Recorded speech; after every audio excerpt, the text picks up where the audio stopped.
And we'll open the meeting.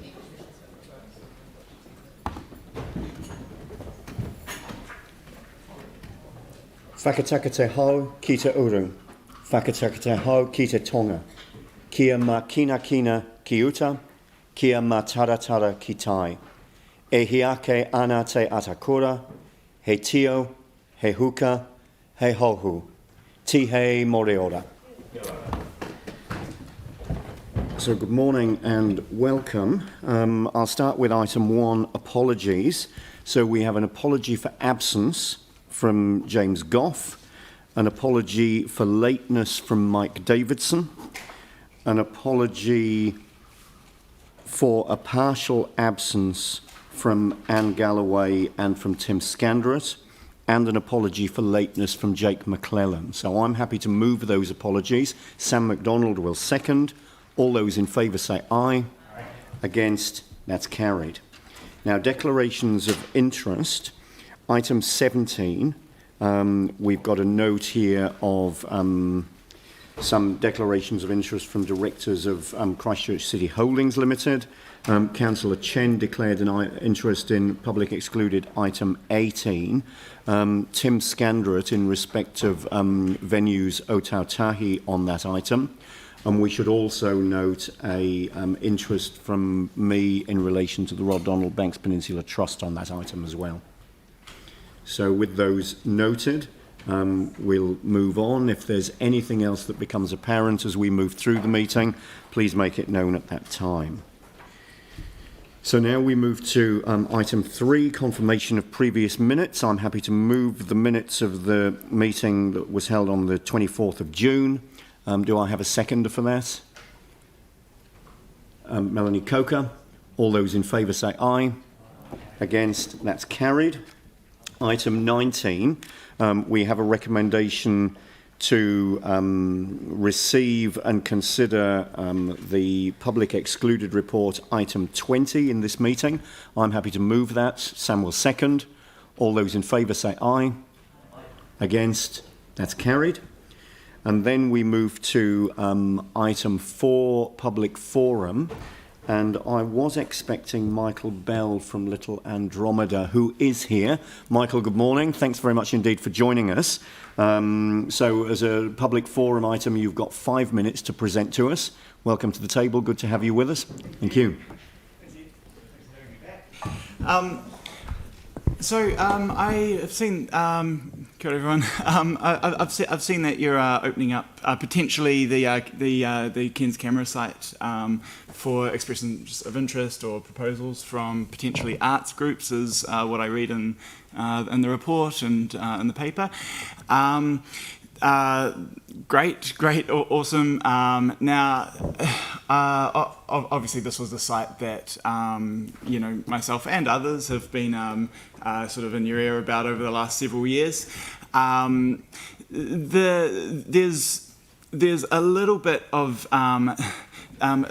there's a bit of a sense of disappointment that you've spent all the money available on the highest funded theatre company in the country, and now you've got this empty site. And I've had this floated past me as well in the past as well, and inviting arts groups to put proposals forward to it is a bit of probably misreading how the arts works. If it's a struggle for a highly funded theatre company to make a business case when they're getting what I suspect is quite a good deal, and then you're asking other arts groups to put in a proposal without council help, that's you're probably not really going to get very much. And that's okay, because the snarky side of me would say, put a retirement village there, and then you'll have easy access for the patrons of the rest of this precinct. But the other side of me that wants to be more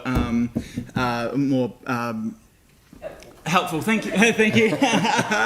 would say look at helping other arts groups into it. Now, like we're sorted now on the terrace, at least for a space. But if the council wants actual arts groups, then look at putting some funding into helping an arts group build there. There's like you should talk to the CSM when the piano opened there. I think a lot of people thought that the music centre was the CSM. It used to be synonymous. Jerry Brownlee gave his speech, said, "I remember learning the clarinet there." Well, that's where they still are, on the Ferry Road site in Portacombs. If you want to see them there. I know that the council was promised all day, every day activation, 150,000 people a year, things like that. And I think you're slowly realising this is not the case, and you need other people to come in and fix this up and get people there during the day. That's great, but just help whoever it is. You should really consider. Great, we want arts groups, but we've got to put some money if we want them. But you couldn't say in good faith at the end, we asked arts groups and we didn't get any good proposals, so we're going to have to go out. That would be an insult to arts groups. But you could just put it out to public and just sell the land and get someone to put something else on there, and that's absolutely fine, because it's not like, why do you need every theatre within one block anyway? Isn't it better to have them spread out throughout the city anyway, where people can sort of walk around and spend their money at cafes and things on the way in between, and like get a good vibe going? So anyway, I just woke up this morning and thought I want to tell you that stuff. So here we are, and I think that's. I've got a minute left. Yeah. Any questions? Thanks. Okay, Leanne. Yeah. I kind of wanted to acknowledge you, Michael, because you're great where you are too. Fantastic facility and awesome venue for comedy and other events. So, thank you. Yeah, I think you hit the nail on the head when you commented on the expectation around the piano. I think that when the invitation was made by the government at the time, that was what they expected to get. And I remember being told at the time as a member of parliament that there would be literally people turning up there for their practices. You'd be able to, see them sort of practicing, and, that it would be that vibrant centre. And I'm kind of with you on the precinct idea, that it's not a boundary. It's supposed to be a sort of a base for how the city evolved. But I think we do need something in that space, and it may not be another performing arts space, but it may be an ancillary purpose. It may be residential, it might be whatever else. But I think we need to test the market to see what's out there. And that's what we'll be considering when we get to the paper. But I kind of wanted to acknowledge you, because I know you came and made a really powerful presentation at the time with your own ideas. But where you are at the moment, it's where the people are. So thank you, Michael, for coming along. Always good to see you. Thanks for sharing your ideas with us, and thanks for the work that you're doing, adding to the artistic and cultural vibrancy of the city. Good to see you. Thank you. Thank you. Thank you. All right, so moving on now to item 5, deputations by appointment. And we have one deputation this morning from Helen Broughton, who's going to make a deputation relating to item 9 on our agenda. Helen, welcome. Thank you for joining us. If you'd like to take a seat at the table, and you've got 10 minutes for your deputation.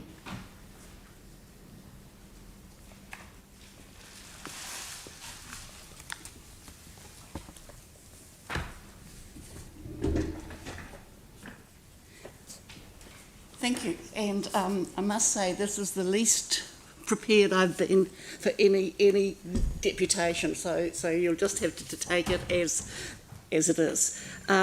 We were told on the reason for my being unprepared is we actually were told in the afternoon that this was on the Finance Committee's agenda. So I went in and had a quick look, thought I'd better ask for speaking rights while it's still working hours, asked for those, got them, and then went off to a community services function with the board, came back and went back at about 9 o'clock to this item. What disturbs me, and it's more coming from central government, is that in this Natural and Built Environment Bill, it states 38, the NBA will also ensure that measures to avoid remedy or mitigate effects do not place unreasonable costs on development and resource use. But this is the bit I feel particularly concerned about. Although the NBA will intentionally curtail subjective amenity values, this will not be at the expense of quality urban design, including appropriate urban tree cover. The bit that I'm concerned about is that somehow in this legislation, they're going to intentionally curtail subjective amenity values. So, having looked at your submission on this, it's 6.10 on page 10, and that's, I think, and I looked at that prior to going out, and I came back and I thought, can I tighten that and make it clearer? And I think you've probably got it right. You're asking for so many things from the central government that I don't think quibbling about this intentionally curtailed subjective amenity values would have any use at this point. But it's certainly a concern for residents. I entered local government on planning issues. I was on council for 12 years on all the planning committees, and people do buy houses on, or homes I will say, on amenity values. And to have them transformed dramatically is very disturbing. So, look, I think you've done a good submission. I just wanted to make you aware that what's in the parliamentary paper will feed through, obviously, in legislation, and I guess at that point a lot of people can object to a select committee. I'll certainly do something on this bill myself on this aspect, but no, I think you've done well, and you've captured, I think, what people are actually concerned about. So that's all really, thank you. Oh, well, thank you for your positive and supportive comments. You've left time for questions, if indeed there are any. Sam. Yeah, thanks, Helen, for coming in, and I appreciate your sort of knowledge and history on the planning issues. Is this the first time you've seen a government do this kind of thing in terms of the sort of severe densification, and are you concerned by that? It's the first time. Well, the other thing about the bill, it's very heavy-handed from, in fact, Wellington, and there's a lot of control there. I probably think it's not so good, but it's the first time they've gone away from amenity values. And normally we get amenity values through zoning, and it can be a range of things. People want to go close to a bus stop, close to the sea, they like a treed area, they like the style of the houses round where in fact they're purchasing. So people buy houses not just on rational ways, but subjective ways. And look, one of my fears is that we're going to lose some of the green space, greenery, character homes in Christchurch, and just have these five apartments which are crammed on one site. In Harakiki Street, there's a resource consent, old home gone, 5 units up. It will probably get through, don't know, but it probably will get through. Now, once you start with that, and you have one, it doesn't really matter, but then there's another one, and they are. I'm on consent hearings, and a developer will always say, well, you've allowed those 2, I've got a 3rd one, and can I have that please? And you haven't got many grounds to in fact turn it down.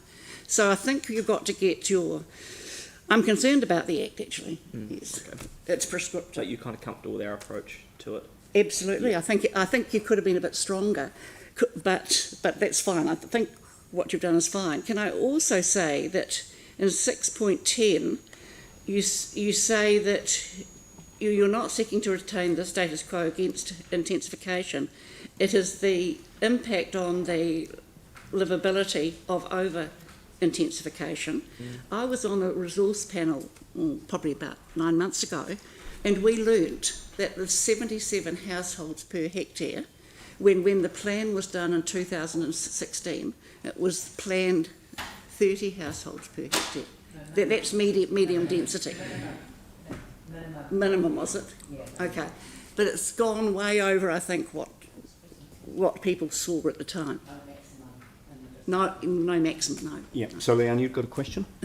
No, you're correct, yes. It just followed on from Sam, really, because he indicated surprise that we'd seen something that removed amenity before, but wasn't that removed from our district plan under the Order in Council by the previous government when they listed the criteria against which the new replacement district plan would be put in place, and that's why we're having the issues that we're having today? No, look, and no, this is going back in history, and I was there during the earthquake period. No, that's what I'm talking about. Yes, and we had directions. We had bespoke legislation. But that was only there in theory. I'm pretty sure 10 Helen years. just said no. Yes, but the change was made to the district plan, wasn't it? Under the Order in Council. I'm not sure, actually. I'm not sure. All right, thank you. Pauline, and then Tim, if there's time. Oh, yeah, I just want to thank you, Helen, for coming and pointing that out. And I was going to point out the end of that paragraph as well that you just read. And it seems to me, and I think if you're going to put a submission in, you might consider, it's about interpretation.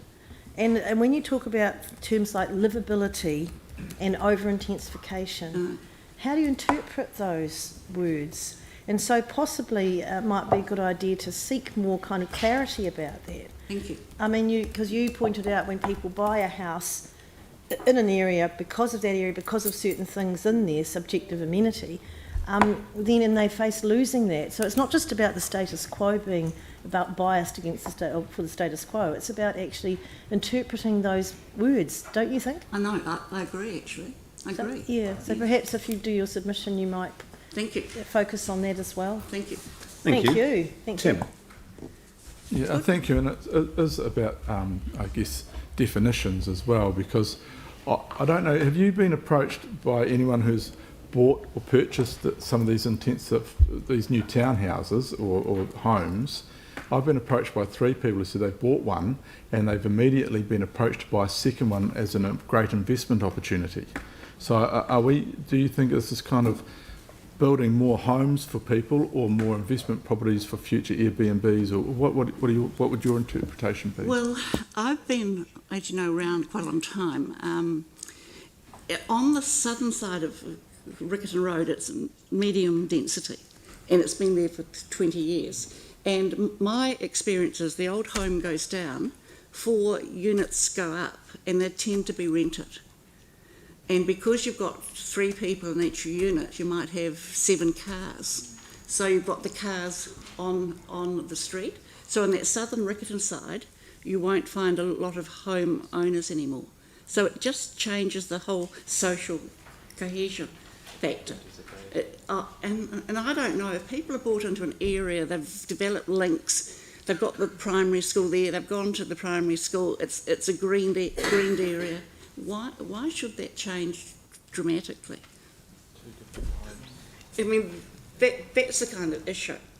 And it won't, I don't think under our current district plan, things are happening, but I don't think it's going to be as, I think this is going to actually make it worse.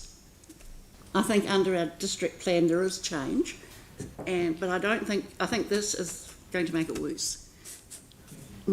So, Helen, thanks very much you. indeed for taking time out of your day and sharing your thoughts with us Thank this you. morning. Thank you very much. Always good to have you with us. Thanks very much indeed. Thanks a lot. Thank you.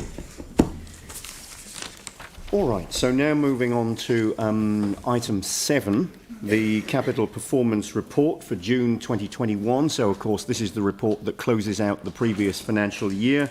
Ruth, welcome to the table. Thank you for the report. And if we take some introductory comments first, and then we'll move to questions. Thank you. Good morning. Thank you very much. So end of financial year report to the end of June. There are a few different things in the report from the standard format, so my introductory remarks are a little longer this morning, so hopefully you don't get sick of my voice. So financial year 21 performance, I think there's cause for celebration here. Firstly, for councillors in terms of approving what has been proven to be a deliverable program of work, and then secondly to our delivery units and our contractors for committing to deliver to that budget in financial year 21. So on pages 21 and 22 we've delivered 94% of the core program budget. If you included our external funded projects, DIA, our shovel-ready projects and transport, delivery was at 89% against that capital budget. So you'll see as well there on that page that the table shows delivery against budget per delivery unit. And our three largest delivery units, transport, 3 waters and major facilities, delivered over 90% of their committed core budget. So in comparison to previous years, just to show you how good a result that is, that's actually a 20% increase. So with 72% spent last year and then 69% spent in the previous year. So it does show that the budget envelope that was approved in financial year 21 was a deliverable program. So at last committee, there was a request for visibility of performance in relation to what projects were approved in the original financial year 21 annual plan. And so that's been provided in the report. So there are 2 ways in which to assess delivery performance against the originally agreed projects. Firstly, there are substitutions.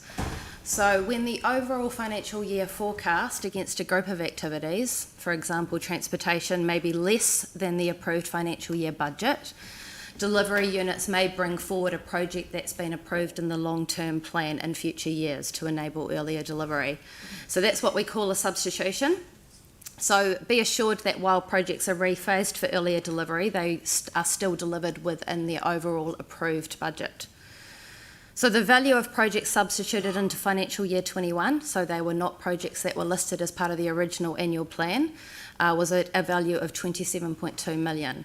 So you'll see there on page 26 that of that 27.2 million, 19.4 million of that were projects that were approved at council. So 9.4 million was the Otakaikino land purchase, and then the 10 million was the Town Hall V-based equity injection. What you'll see in pages subsequent to page 26 is the specific projects that came into financial year 21 and the projects that were kind of rephased out of financial year 21 by delivery unit, with a comment as to what happened there and why. So all other projects that were in the original financial year 21 annual plan has progressed. However, as you know, they may be delivered slower or faster than their original budget phasing, and that's where we end up with a carry forward, which is where a project may be delayed from the original budget, or a bring back, where a project may be delivered faster than the original budget. So what you'll see in this report, which is a little bit more than what you've seen in previous reports, is by delivery unit where there's been a deviation from 100k faster or 100k slower than what was the original budget. Provided as well just the highlight in yellow on those projects where you've actually had visibility of that in previous reports. So they've formed part of the top 10 carry forward or the top 10 bring back on your monthly report. So that's financial year 21. We are now in a new year, financial year 22. And so on pages 37 and 39, you've got a early view of the financial year 22 budget commitment, and that is in comparison to the financial year 21 performance. There is an early view of the deliverability commentary per unit there, and we'll provide more detail around deliverability in future reports. At the time of writing this report, carry forwards had not been included in the budgets for financial year 22, so the numbers exclude that at present, but you will get more visibility of that in the next report. Just bear in mind as well that our carry forwards for both transport and 3 waters have had a net zero budget impact in financial year 22, so we haven't put any budget from financial year 21 in financial year 22, it's gone into future years. Finally, the financial year 22 watch list, so we revisit this at the start of every financial year. These are projects that either are of significant size or significant public interest. So councillors have had the opportunity to provide input into that watch list for this year. and those inputs have been incorporated into today's recommendations. So the recommendations from staff is that we remove the projects completed last year, and then we just remove some projects that we're already reporting elsewhere. So as you know, we've got the external funded project report where we provide visibility of performance against time, performance against cost, the risk profile and the progress update. And we've just got some projects that are in that report and are still being reported in the watch list. So in order to reduce duplication, suggesting that those projects that are in the external funded report are removed from the watch list. And then I also want to add some key projects based on feedback. In transport, that's the High Street tram extension, Barrington Lincoln and Whiteley intersection, Wigram and Hayton intersection improvement, and the transport route and facilities Lincoln Road, and for community, that's Citizens War Memorial. So we did have a request for another project, Milnes Road, Sutherland Sparks Road intersection, and the recommendation is that we add that to the watch list when we have a delivery program confirmed. That's not for delivery this financial year. I'll now take any questions. Great, thank you. And thanks very much indeed for including those tables from page 26 onwards with the substitutions. That's incredibly helpful to be able to see all of that, so thank you. Now, that's presumably something that we would now do as standard at the end of each financial year? Can do that, yes. That would be good. Yeah, great. Thank you very much, and thanks for the work that's gone into it. Moving to other questions. Jimmy. On page 60, one of the project, the Hoswell Junction Road the extension. This is the long-awaited project, far behind the original schedule for 6 years. But I reviewed your comments in here. Looks like no any progress because this comment already remain in the finance and the committee meeting for several months. Particularly, I would like to confirm $12.5 million. Whether can meet you particularly mentioned this current forecast budget, whether can meet those costs. $12.5 million, where can meet the current cost? Because you mentioned high risk of cost exceeding the budget. There is a high risk as a cost exceeding the budget as we're working with KiwiRail, and most of the materials that KiwiRail have to bring in are steel-based and come from outside of the country. So with the COVID environment that we're in, we are highlighting a risk, a real risk, to the budget. That is not realised yet, but we are monitoring it and working with KiwiRail very closely. We have a meeting with KiwiRail coming up in the next 10 days, and so we will be talking to them about it. So you mean at the moment still uncertainty whether $12.5 million can meet the needs or not? Because my understanding is the new revise from the long-term plan. Yes. Am I right? So we have done everything we can to put the best prices and the best estimates into the long-term plan, and we're reporting those to all of you. We are also highlighting that there is a very real risk still to this project because there is overseas materials that have to come in that are steel-based. All of those type of products are seeing cost increases at the moment. So we are being conservative in our reporting to you.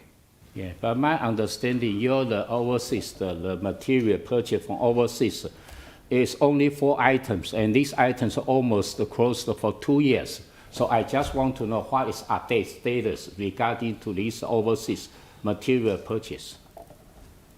I can't update 2 years, almost 2 years. For material. They are all being ordered by KiwiRail, and that part of the project is being managed by KiwiRail, and we are working closely with KiwiRail to ensure we do that. We are ensuring we give you the best information we have.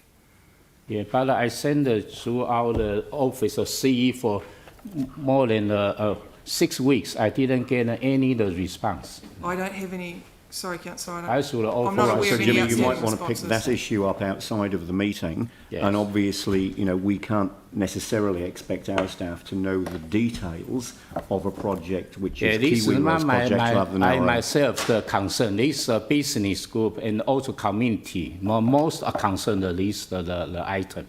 this issue. I didn't All right. get any. So you've heard the answer Yes. from Lynette, but if there's something you need to pick up outside of this meeting, then certainly feel free to do so. Okay, second question is on page 63, regarding to the major cycleway, the South Express, those are section 1 and section 2.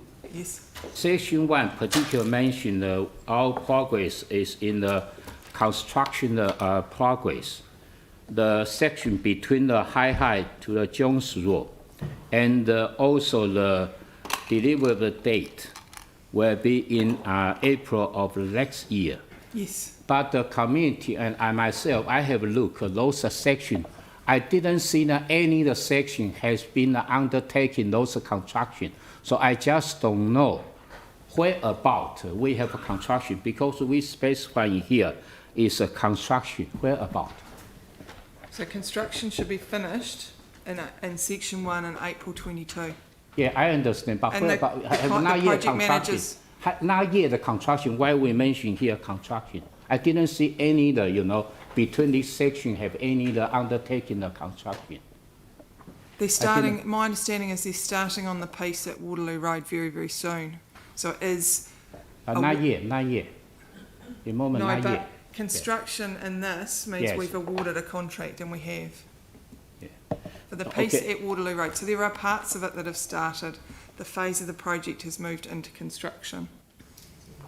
Yeah, but you section 2, you mentioned that you are the procurement, but you still have particular regarding to your progress update. You can mention, because this one, first the stage, the tender about to be the later will be start construction is quite clearly. But why the section 1 already construction, we didn't see any of the progress? This is ridiculous. The status is clearly green, so it's on time. No, not the green. It's the same question. It's the same question every meeting.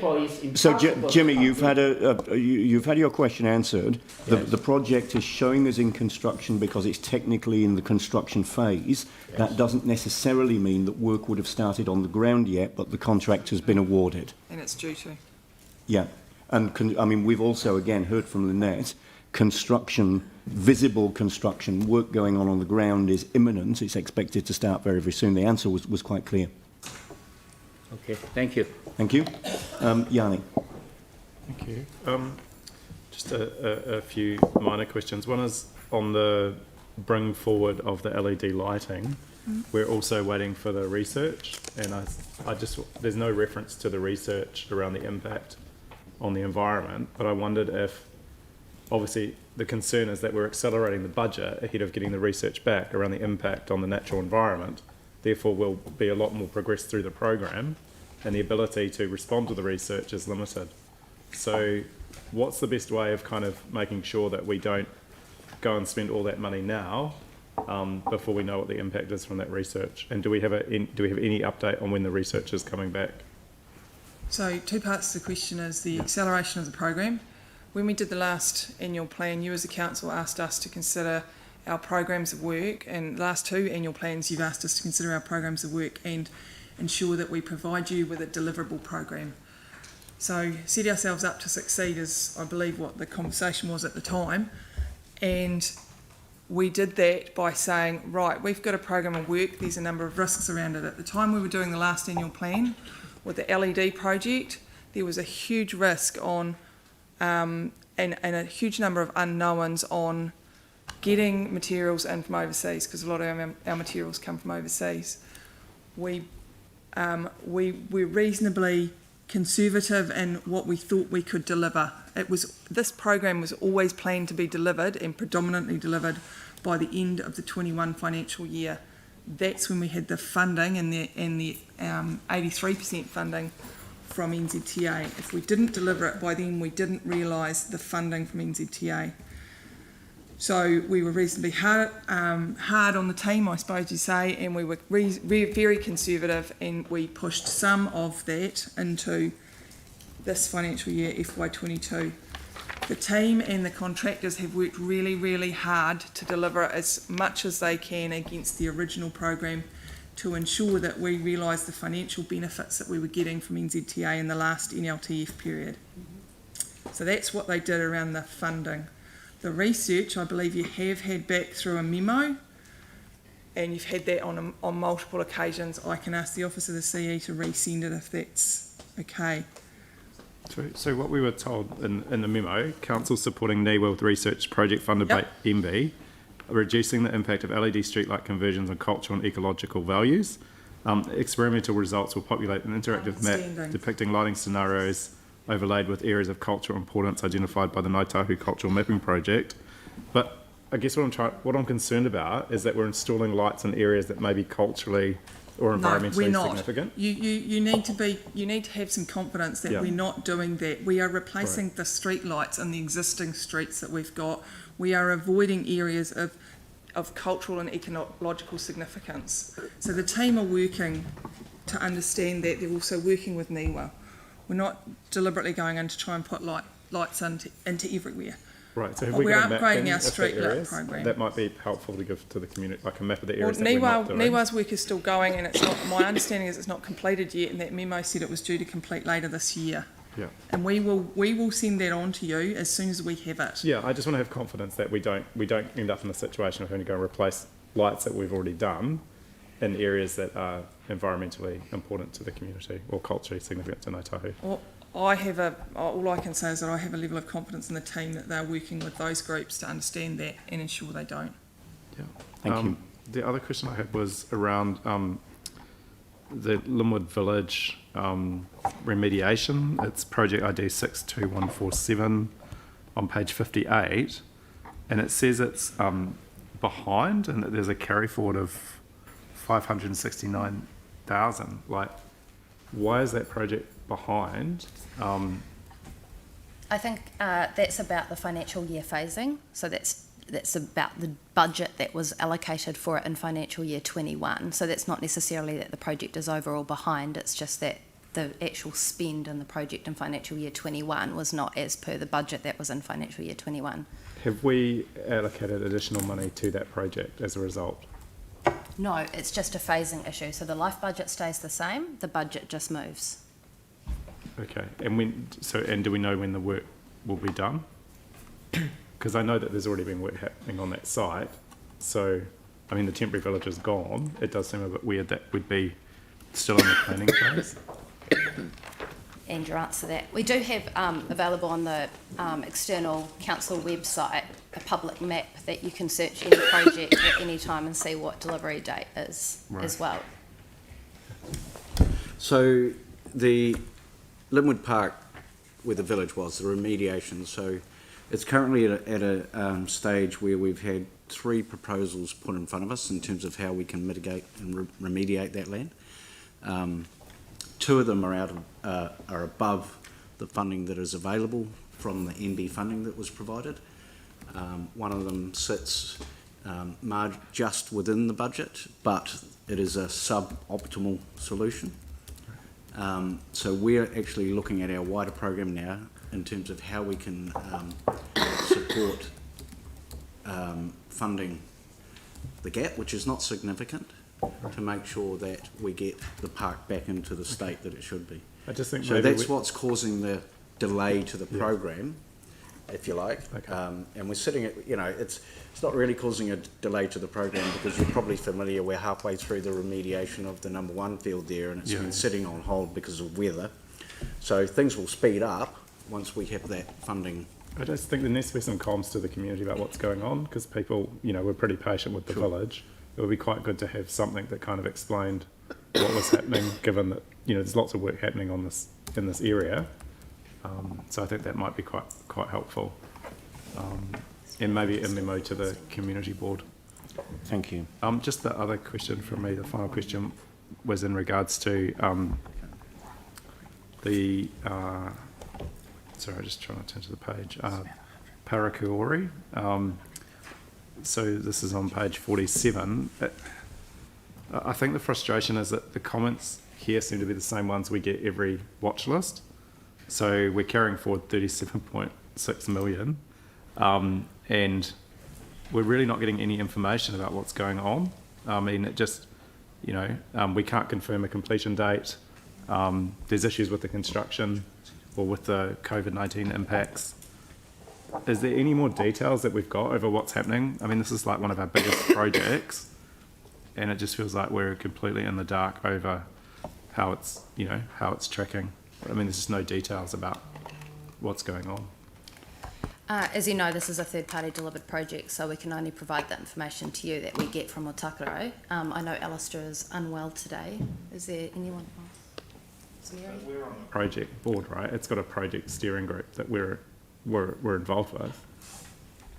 So, Is there any comment we can get in the meeting today, or is this one that we're going to need to take offline once Alistair is available? Yes, we'll get some detailed advice. We've sought some additional advice from Otakaro as well, so we're expected to get some of that advice at the next project governance group. And also, we are also represented on the project control group. I mean, it's a shame Jamie's not here, but I know Jamie's raised this concern as well. I guess the concern from my point of view, and maybe others, would be that if the budget's blowing out, then they start value designing and engineering shorter, more cost-efficient things for the CapEx, but then we inherit an increased OpEx.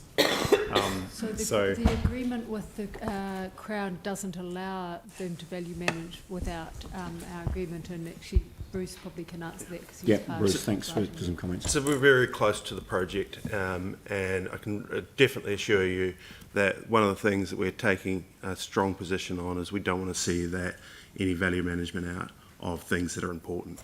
So we look very closely at all aspects of it. I sit on project steering group. We do get monthly updates on where things are at. I missed last week's one, so I don't have the current final date and things like that. I'm sure we can pull some of that information together and circulate that separately to councillors. At a high level, are there any design changes that have been made because of the COVID-19 impacts and the construction? No changes related to COVID. No, and there's no changes to the overall project that's been signed off. Okay, thanks. All right, thank you. So if we can get information circulated, and particularly if there's anything to report after those meetings that Mary referred to, that would be good. Thank you. All right, I've got Sam and then Mike. Sam. Just a really quick one on that. I wonder, Mary, at some stage if John could come back in. I mean, he's been in previously to update us. It is useful hearing from Otakaro as well. And he was always keen to come in. Yeah, and considering what the best format for that might be, whether it's a briefing or whether it's a comment to this meeting. Just the other one, and I was trying to work out how to phrase it in a question, because I wanted to say well done to Ruth and the team for actually lifting the performance of the delivery. And although they've been difficult questions, it's actually a really good sign. So maybe I'll put it, if we've got to this point now, how do you see it next year? We'll only build on what we've done.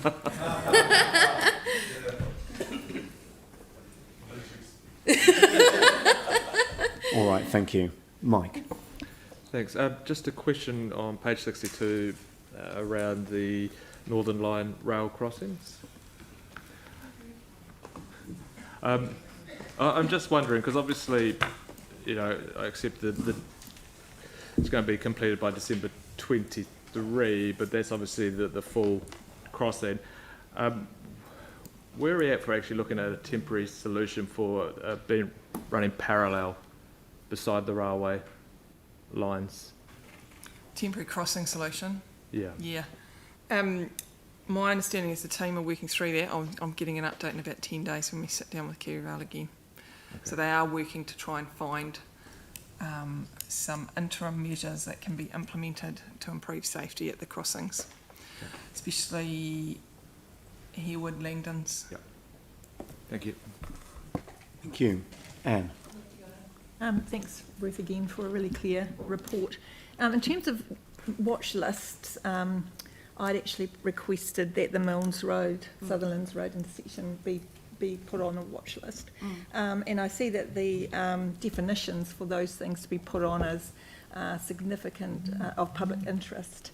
So I'm wondering if you can help me understand why something, or how could something be moved onto a watch list if there was enough concern about safety, for example, and the growth in an area, and the fact that an intersection wasn't actually performing as it should be.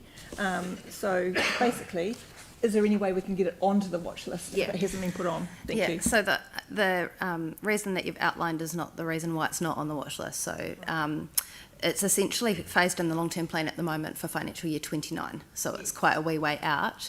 So we tend to put things on the watch list that are agreed by council to be approved, to be delivered in more near the future, like, in the next couple of years, so that you can actually track something. So something is actually happening. So I understand with this particular project that it may be brought forward because of developer timeframes, and if that's the case, then we will reconsider to put it on the watch list because it's closer to delivery. Yeah. And how would that information be accessed? What would be a good way to keep in touch with that? You could ask Lynette. Ask Lynette? Yes. Okay. Or your area engineer. Ask him Area to engineer. get updated through your community board meetings. Right. But I will also check in with the team and come back to you about where that sits in our priority of work as well in the broader safety program. Thank you. And how it's performing. Appreciate from that. point of view. Thank you. All right, thank you. Are there any further questions? Aaron. Yeah, this is for Ruth. I had it, and it relates to kind of all of the projects and you know, the great work over the last year and seeing some of the change around in deliveries. Good. Just on a potential cost saving, I was contacted by a manager from one of our traffic management companies. I won't use any names or amounts of money. But essentially, they were saying that traffic management companies aren't in the planning phase for the projects, and his words are that there have been many times where traffic management is not considered, and the planning has to go back to the drawing board, costing a lot of wasted money. They think it would be worthwhile that traffic management was in the design of the project a lot earlier for that. How do we, when people have those concerns, how do we go about getting some change in those fields to save us money? I think it would be helpful, Lynette, staying here, just to answer in terms of how it works in the process in the real world, like within our projects, and then I can talk to whether or not there's anything we could do process-wise. Okay. So we do consider traffic management early in our design phase, because what we do when we're designing, we undertake a safety and design process. So it's how's this going to be built, and most of our projects should be doing this. How's it going to be built? And therefore, how can we keep everyone safe while it is constructed and post-construction? So safety is an aspect that we think of all the way through. There are providers out there in the market who just provide traffic management services. And there are other providers out there in the market who provide a full range of services. So some contractors don't have traffic management services and they buy it in from these specialist providers. Others have teams that undertake the whole range of projects. We contract that resource and the actual undertaking of that resource from our contractors. We also have the skills in-house to, so we have a temporary traffic management team. They are the ones responsible for approving plans out there on the network. Was it last annual plan we started implementing charges for traffic management plans, and part of that was about, we were seeing a lot of churn around what we did, so we wanted people to be a lot more proactive in how they demonstrated their traffic management plans, so you could get it through and really start nailing that process. So we were talking early and we were implementing things and we were requiring implementation that was achievable. That's worked. In the sense that our contractors and our providers are talking to us earlier. The issue with the independent providers is they are contracted to our main contractor, so that we have to work through in a contractual relationship, we have to work through our main contractor. But we encourage everyone and all our providers to be talking to the temporary traffic management team early in the process. So they will be doing planning around their tenders, and their responses back. They should be talking to us early. As soon as that tender's awarded, there's quite a phase often before we start work of planning. We should be talking through that process. So the temporary traffic management team does encourage people to come and talk to them early, and they do. The temporary traffic management team is also working really hard to coordinate across different providers. So if you think about the Riccarton area at the moment, there's a lot of work going on in there, and there's different providers working on different contracts, and they're all trying to coordinate and ensure that we can still get people around their neighbourhoods and in and out of their properties and their businesses. So they've got to take a holistic view, and they've got a fairly holistic view of what's happening across the wider network, and they try and coordinate as well. So there's a lot of stuff that we are doing to ensure we manage it as effectively as we can.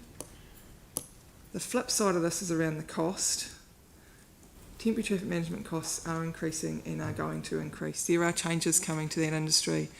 Temporary traffic management and a lot of is one of our compliance costs under health and safety. You've seen it over the last 3 years probably. The costs have been increasing dramatically. We're looking to work with the industry, the wider industry, the civil contractors industry, to ensure that we can implement this as efficiently as possible, ensure everyone's costs are kept down as much as possible, but we keep everyone as safe as we can, because that's the ultimate goal of temporary traffic management. So we're working with the industry.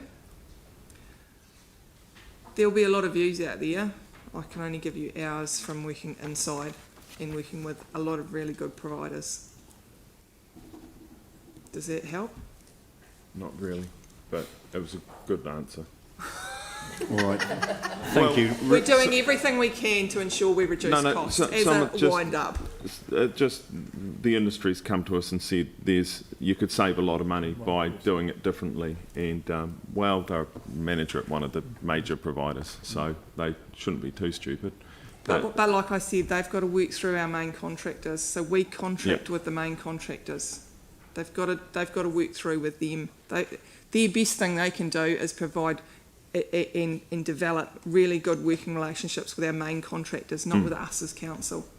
Yeah, we're the buyer of they're just highlighting service to us where it's costing us more money than it needs to. That was all. I just thought I'd raise it here. It's finance committee. They could come and see me, and we can talk about that. Yeah. All right, thank you. Ruth, did you have any comment on that matter, or Lynette, I think, has more than answered the question from council's viewpoint? Yeah, all right, that's great. Yanni, back to you. I just wanted to check on the, just for clarification, the carry forward and the bring back sheets. The budget that's identified with the project, is the money that is flagged either red or blue, is that part of new money for the budget? No. So like if you take the bollards, for example, we know how much was in our LTP, but then the budget's changed. So how do we get a sense of where budgets have changed? So there's two answers to that question. When you look at those numbers on the carry forward bring back, that is only the change from the original annual plan budget of financial year 21. So that does not show you visibility of the life budget of the project. So the life budget of the project has not changed. Right. In terms of the performance of projects against the life budget, you get visibility in the report monthly of project exceptions where the value of projects is over $1 million. We provide that when they are read with commentary attached to it. That is based on the agreement that we made in terms of the format of this report. So, for example, that specific project you've mentioned, if Oxford Terrace Bollards ended up being an exception, so we were going over budget, over time, not delivering to scope, or the risk or issue profile was high, you would see that as a performance exception in this report. Right. Well, it has, but I don't see it. So it's no longer a performance exception because we've agreed a new budget. Okay. And I just wanted to check on the Hornby Pool. It says construction starting in August. This is just on page 38. Hornby Library Customer Service and Southwest Leisure Centre. Current forecast construction start August 2021. So I understand that that's been in tender. Mary, are you able to answer that in Alistair's absence? Or we can get back to you separately? My head, sorry. All right, Okay. let's confirm that offline. All right, that's great. Thank you very much. So we've got a recommendation in front of us to receive the information in the report and confirm the FY22 watch list. I'm happy to move that. Do I have a seconder? Pauline Cotter. Any discussion? All those in favour say aye. Against? That's carried. Thank you. All right, now moving on to item 8, the Performing Arts Precinct, development of 128 to 138 Armagh Street. We'll take the paper as read. It's all very clear. So we've got Matt and Luke and Bruce coming to the table. Are there any comments or remarks that you wanted to make before we get into any questions? Oh, look, I think it's relatively straightforward. We're just looking to basically test the market, see what's out there. We've got a lot of time here. We don't need to rush. We're actually in the process of relocating the MIQ exercise facility to the site, and that may last for approximately 18 months to 2 years. So this will be a long process. There was a question raised earlier about the ramifications of potentially selling the land. If the land was sold for a use which was not in keeping with the Performing Arts Precinct, then the council would have to share the proceeds 50-50 with the Crown. But again, the designation is very wide, so we have a lot of scope there to accept responses, and we're under no obligation either to run with any particular response.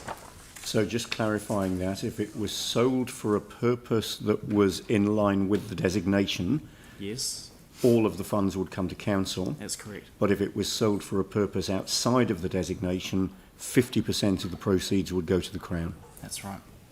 All right, thank you. Anything else that staff wanted to add before we move to questions? All right, thank you. Melanie? Want to move? All right, so indicating that you'd like to move the officer recommendation. Yep. Are there any... And I'll signal the amendment, Andrew. Okay. So, And I'll signal an amendment that's been Melanie circulated to Melanie and Jake others. are moving. And Sam, you've got this amendment that you're moving. Yeah. And do we have a seconder for the amendment? Catherine. Okay. It's a very sensible. All right, so this is moved by Melanie, seconded by Jake. And then we've got an amendment which is moved by Sam and seconded by Catherine. And the wording of all of that is on the screen in front of us. That's good. I'm just wishing some advice as to whether that's actually an amendment, because it's an entire replacement of number one. The new one is circulated is replacing the wording of Yeah, number well, one. can we My just get... expectation was that that would be an amendment, but Ian, I'll turn to you for some advice on this. Ian, if we can get some advice.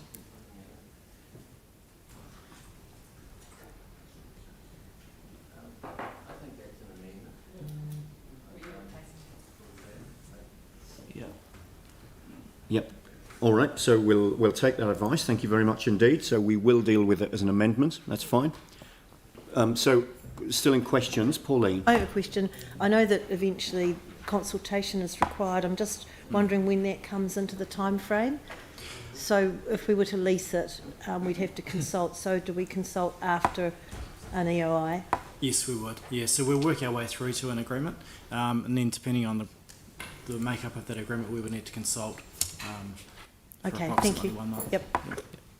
In terms of the lease or sale, presumably, if we went out for an expression of interest for leasing the land to the market, if we didn't end up with anything acceptable or that was capable of being worked with, we could then make a decision to go out for a expression of interest around a sale of the land. Yes, absolutely. Yep. Yep, we could restart the clock, and I think there's sufficient time if that was the case. Yeah, so that would be workable. Yes, absolutely. A different scenario, if we ended up with going out for a lease of the land and we ended up with responses that we could further negotiate with that then resulted in a sale, first of all, would that be possible, or because it was outside of the EOI, would it not? And secondly, that would then presumably require an explicit decision of council at that time? It would require a decision. I'd have to talk to our procurement team, but I believe we've got the ability to amend our procurement requirements on the fly. But we may need to go back to the market I think, and start again. I think we need to be very careful. If we went out to market and explicitly said that a sale was not an option, and then we went down that track, we might be up for a challenge. So I think we'll take some legal advice on that. Yeah, now that's all right, but to run a second process where we explicitly were considering selling the land, that would be possible outside of the process. I think if you changed it at that point, you have still got a request for proposal process. This is a two-stage process. Yep. So rather than just having an invited RFP at that stage, I think in terms of being transparent to the community, because if you've gone out and said, we're only considering leasing, but now you want to consider a sale, in terms of being transparent, you'd move, rather than an invited RFP, you'd move to an open RFP at that stage as a mechanism to ensure that we were still being transparent to the community. Yeah, and we've got the time to do all of that. Yes. Fantastic, thank you. Sam? Yeah, thank you. So probably just around if we were to go down the original staff recommendation, then move to the, if nothing came from that because the leasing didn't stack up, another one. What would the time and costs of that duplication be? Oh, you might be perhaps another couple of months, 2 or 3 months on the process. I wouldn't think there'd be a lot of cost involved. It's really just staff time. So, and the bulk of the work is already done up front. So, in terms of the documents, the documents are written, right, and so it's really staff time in terms of reading and evaluation. And that's what and then reporting back to this committee and the lead times and the agenda closing. Staff resource again. Yes. Yeah. Pretty much. Yep. All right. Thank you, Tim. Yeah, it's not just our cost, is it? Because companies looking at whether it's a lease or a purchase will be putting a lot of work into a proposal that we would actually be interested in. So to keep it fresh and alive and really keen, wouldn't we be better to put up? It's only an amendment with regards to opening it up to sale and or lease rather than just lease, and then if we don't get anything we've got to go through the whole thing again. But also companies that were originally kind of more interested in buying think, oh wait a minute, we've gone through a process of lease. But I think we I suspect that's more of a debating point rather than a question for staff councillor. Yeah, exactly. All right, thank you. Are there any further questions on this, Leanne? I'm still not clear why you're recommending that we exclude sale at this stage. Oh, I guess that was just based on the discussion around the car park agreement. Yeah. So we're certainly open to either option. No, sorry. That you're referring to what councillors decided in that instance. Yes. But the staff are recommending that we don't go out with an option to purchase. Are you saying that you're not recommending that? You're actually making an assumption that that's what councillors would prefer? Yeah.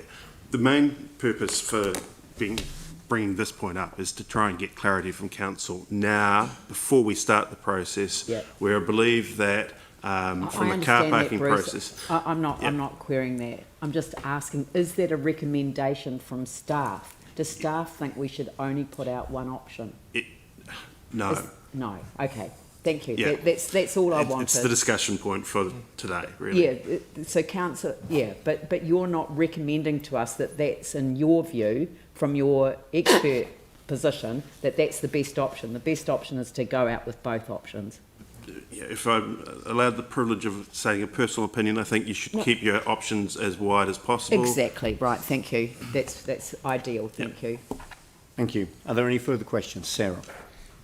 Thanks. That makes it heaps clearer. And I wouldn't say that's a personal opinion. That's your expert staff opinion. But it would just be helpful then next time that rather than saying that's an officer recommendation, that you maybe had options up there in your recommendation that council does this or this, something like that, just to make it really clear when we're reading the paper. We'll take that on board. Yeah, thanks. All right, thank you. Jimmy. I still need to be clarified regarding to amendment paragraph 1.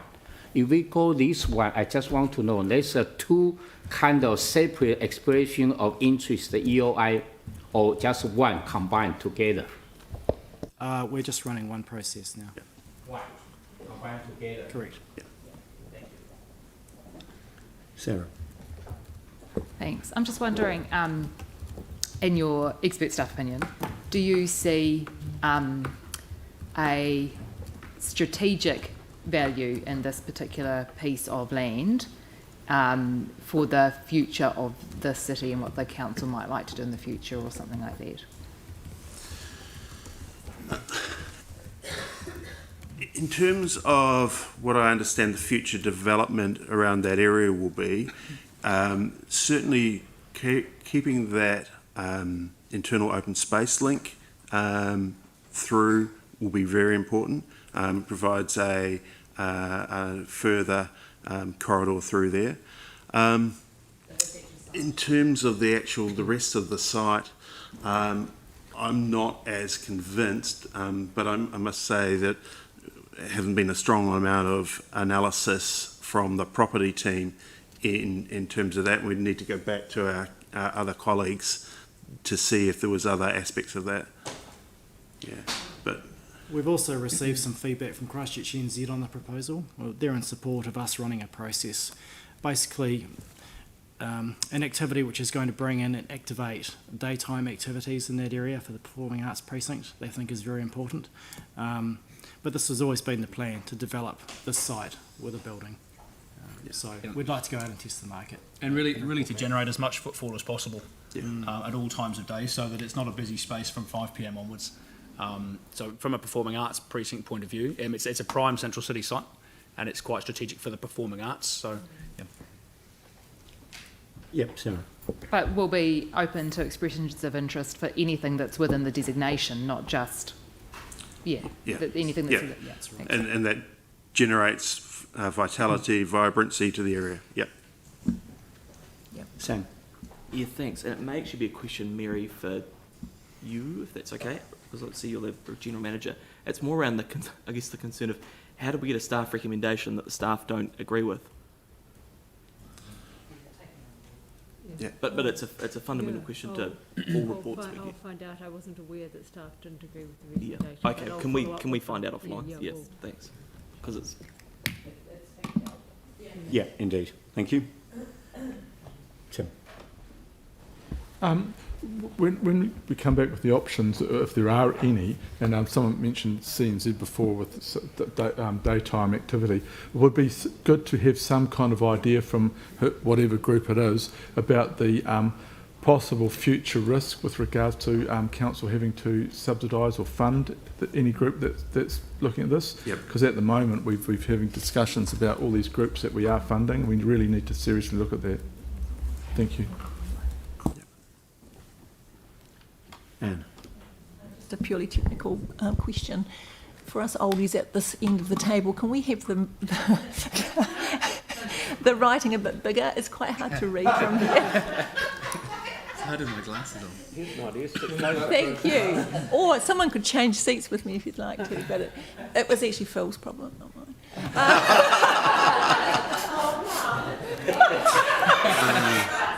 I'm just asking for a friend.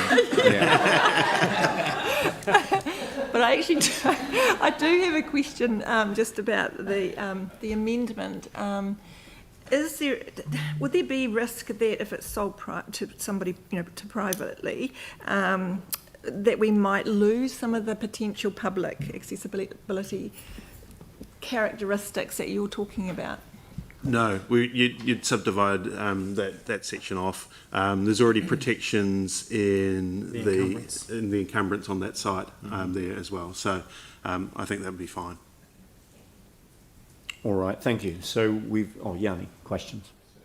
But potentially, like just in the staff report, it also recommends around performing arts type activities. So, but like a hotel, a car park, I mean, any of those things could be. They all fit within the designation. Right. So I guess I'm just interested in when we go out with the documentation, how much weight are we giving to that performing arts thing, given that in the report it's a recommendation, but then we've just heard from a deputation this morning. So look, when we look at the EOIs, we will look at how they stack up on a number of factors. And certainly the proposed use will be one, the level of council subsidy will be another. At that stage, we're coming back to talk to you. So, that we'll be able to then discuss at that point which ones are worthwhile going ahead with the EOIs. So that will be your choice ultimately about which are the best ones for going forward with. It will be narrowed towards the RFP process. Right, yeah. Okay. All right, thank you. So we're done with questions. We've now got a resolution that's been moved and seconded, but we've got an amendment to that resolution that's been moved and seconded. What I'd propose is that we have one debate on both, and then I'll put the amendment first, and then I'll put the resolution either as amended or not once we've got the amendment dealt with. So opening up now for debate. Tim. Yeah, thank you. I'll be supporting the amendment. It just makes common sense to go out with one hit. And I think we've also got to be respectful of those companies putting bids in, that if we go out with, say, a lease option and they put a lot of work into that and it doesn't work, and then we go out with a sale option, it might have been a better fit for everybody just to go out, and they might have been more open to providing something better and more in line with what we're after than a sale opportunity. So I'll be supporting the amendment. Thank you. Sam. Yeah, the same, I guess, as I moved it. Look, I think probably the thing we need to think about here is really, I'm probably a wee bit sort of concerned about the advice that's come through in terms of the recommendation from the team. I do hope, and it's more of a thing for the future, that the political lens isn't put over it before a paper is presented to council. That's the function of a democracy. And so I appreciate it may create more work and time for you guys, but ultimately we need the best technical advice to make an informed decision. All our amendment does is simply rectify that. This is the best approach. It avoids duplication and gives confidence to the sector that if they are taking the time, as Tim mentioned, to go out and do that work, that ultimately we're going to get to an outcome. It may not be a sale of land. It may be that a lease is the best approach, and I'd be comfortable with that. But what I want to see is the full range of options, and so we should, like we've been saying for the last week on a few other issues, sort of do it once and do it right. So I would hope that people would support the amendment. Pauline. Yeah, thank you. Look, I think going out for the lease option is a fantastic first step. I think that this piece of land is an incredibly great piece of land. It's only going to become more and more valuable as time goes on. If we don't get an appropriate response, as you say, there's no rush. It's a nice piece of land sitting there, but to sell that now would be absolute madness in my view. And I think if you look at 7.4.3, the commercial terms are actually not the be-all and end-all. We might consider alternative arrangements to achieve the right outcome for the precinct and the city. And that is what we've got to keep in mind here. It's not all about commerciality. Yes, we want to be fiscally prudent and responsible, but to go out for a lease at this stage for me is the best option, and I'll be supporting the substantive and not the amendment today. Thank you. Jake. Yeah, I think you go out to the market for what you want, and if you go out with an option including sale, then the offers that'll come back will be sale of the land, and if that's what we want to do, fine, vote for it. But I think that the best option for safeguarding this piece of land in the future is actually to only offer a lease, and that'll still ensure a good public outcome and a good use of the land. Don't forget, with this car park, we saw the documentation that said the rates offset would have been twice as valuable if we had actually built, designed and maintained that piece of infrastructure on behalf of our residents ourselves. But it wasn't the best decision to do that at the point in time that it was presented to us. So this is an opportunity to, in my view, get it done right from the beginning of the process. Go out with what we actually would like to see, and maintain that public good forever in perpetuity. Phil, Aaron and Anne. Phil. This may come as no surprise to you, I'll be supporting the amendment. I was sitting down this end of the table when we did the car park thing, and you should have seen the look on the staff's faces when we threw it all back at them. They had to run away and draw it all up again. Like they've got better things to do with their lives than do things twice. I think we should cast the net out as wide as we can with all the options that are allowed to be built on that land, for anyone to either lease it or buy it, and we come back, because we still make the ultimate decision in the finish, because it's our credibility. When we did the car park thing, that was not a good look for us, so I'll certainly be supporting the amendment. Aaron and then Anne. Aaron. Yeah, for me this is pretty simple. Having all options open should potentially get the best outcome for the city. No piece of land has a value to an inner city if nothing's happening there. If this just sits empty for years and years, it really has no value. In fact, it's a detriment to the inner city to have it empty. Michael Bell gave us a really good presentation this morning. Yes, it was, like he said, an early morning rant, but it was actually quite a good one. And it was good in the sense that he kind of clearly explained that the arts is a very, very unpredictable, unbalanced beast, and quite a hard one to work in. So by going out with all options, we can then see what comes back to make it work for whoever from the arts may come back and look to do something on that site. But it gives them all options when they try to put something together. And I'm picking that the numbers won't be commercial numbers when they come back for a sale or a lease. And we just have to be open-minded and look for an outcome for the city, and let's see what that is. Anne. Yeah, thanks for reminding me about what Michael Bell said, because actually he represents the groups that would most benefit from a situation where we lease the land. I mean, if we go out with the option for it to be sold, staff will be busy holding the doors closed as people rush to take advantage of the situation. It's naive of us to think that that it won't be the best option.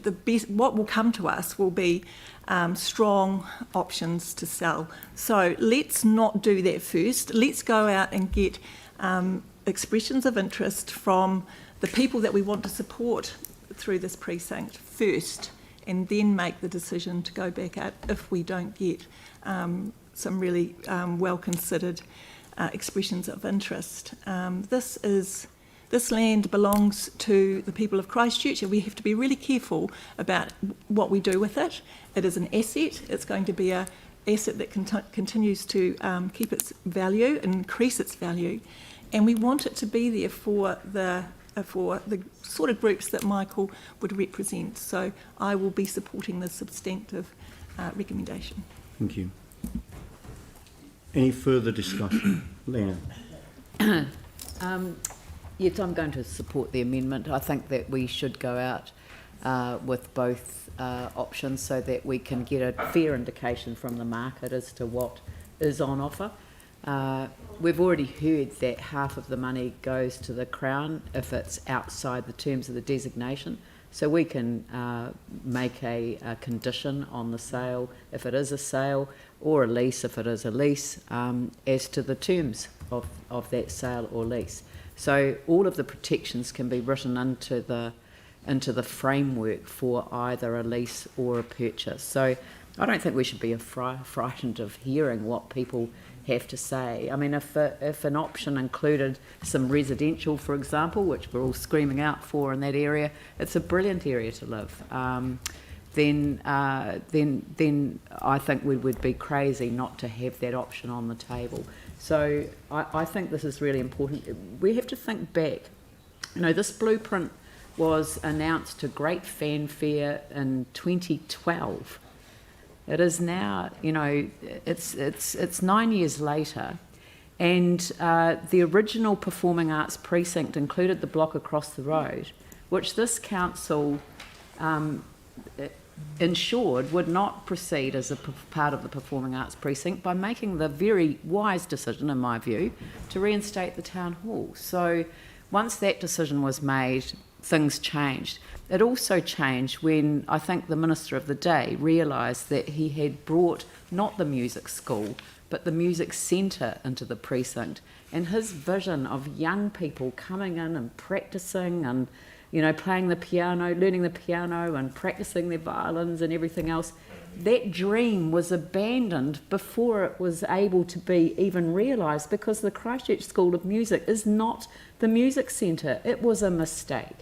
And that mistake has meant that the daytime revitalisation of the area just isn't there, and it needs to be there. So I'm looking for a mixed use that actually sees both daytime and apartment living right next to a hotel, convention centre, the new developments in that area. I just think it would be amazing. It's good that this amendment has been moved so that we can have this discussion at the beginning of the process rather than at the end of the process, and I think it's a very valid thing for us to be discussing. I would far prefer that we leased the land rather than selling the land. I appreciate that there may be a situation where we do not get expressions of interest that are capable of being worked with for leasing the land. I also appreciate that there may be a situation where even if we go out for lease or sale, we don't get expressions of interest which are capable of being worked with. Equally, in both scenarios, there may be. I don't support unnecessarily divesting land that might have future strategic value if we don't need to. And the way to find out whether we need to or not is to go out with an expression of interest to see whether there's something out there that would be workable and beneficial with the land being leased.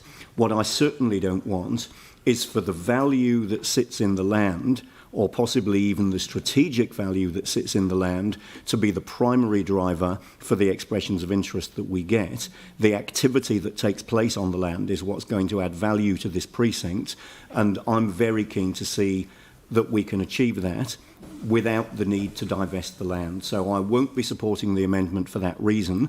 I think this is about the activity, not necessarily about expressions of interest being motivated by the value that lies in the underlying land. This is about what happens on the land. So on that basis, is there any further debate? Mike? Just quickly, I'll be supporting the amendment. I think we need to try and get the best outcome for the people of Christchurch. So I'm not sure why we would limit ourselves at this point. By going out for both lease and sale options doesn't preclude either, and it allows us to actually get the best outcome for the people of Christchurch for this area. Not voting for the amendment it just doesn't make sense. If you want to have a common sense decision, vote for this amendment. Sarah. Thanks.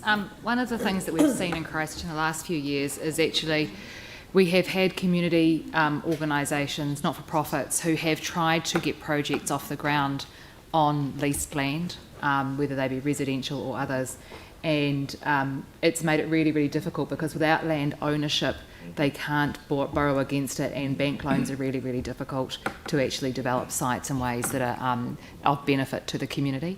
I think that giving them the option of leasing or sale, and we don't know for how much at this point for either of those, is a really good idea. Alongside that, leasing may be the best option for affordable residential in the area, and we want to look at a range of different options. But I think making sure that we allow both of those for whoever wants to do it is the best way forward. Yanni. Yeah, the concern I have is we've kind of had this debate with the previous development in this precinct, and it was really clear that council holding on to the land was much more beneficial for the ratepayers in terms of the return that we would get. So, I don't really want to build up the expectation that that we're going to go out and sell off this land when it seems to me pretty apparent that we've had a very similar thing happen right next door. I think the other concerning thing about this, though, is, as a council, as a city, we should actually hold on to some land for future councils to have flexibility. And we keep, we're almost becoming a tenant in our own city by the way in which we've gone into private arrangements with, this building's a great example. And so we've lost a lot of land in the central city following the earthquakes with government designations. And I just think it's really important that we actually do hold on to some land within the central city for whatever needs the councils may have in the future. And so going on to sell off this land, I think is really short-sighted. So I won't be supporting the amendment. I think it's clear that the best thing to do is actually retain control of this land. We've also, the other concern I have on this particular project is, like, we've still got the car park building to be built. I would argue in the wrong place. It should actually be on this site. And also, we've got the court theatre to be developed. And until we know the impact of the car parking building and the court theatre on this precinct, it's quite hard to think about what might be the optimal use for this site. I mean, my preference is always to retain the old camera shop and the building that was there and have a group use it in a more transitional way. Obviously, the building's been demolished and that's no longer an option. But the staff do have a short-term use that they've identified as well. So, you know, I think we need to be open to that. But I look forward to getting the expressions of interest, noting that we still have an RFP process to go through based on what we hear as part of that. Jimmy. I remember last year we already have this kind of debate very clearly. Majority, I remember councillors still would like to keep our piece of land, you know, to lease and seeking this the kind of expression of intent, etc. But I'm not sure today we have all this second time the debate, because my view, you know, as a council, we should take the prudent way. Actually, this piece of land is not us. We are just managing. We should become the kind of the, how do I say, more clever, you know, more faithful stewardship. This land actually belong to all of the ratepayer, belong to the people of the Christchurch, and also it's core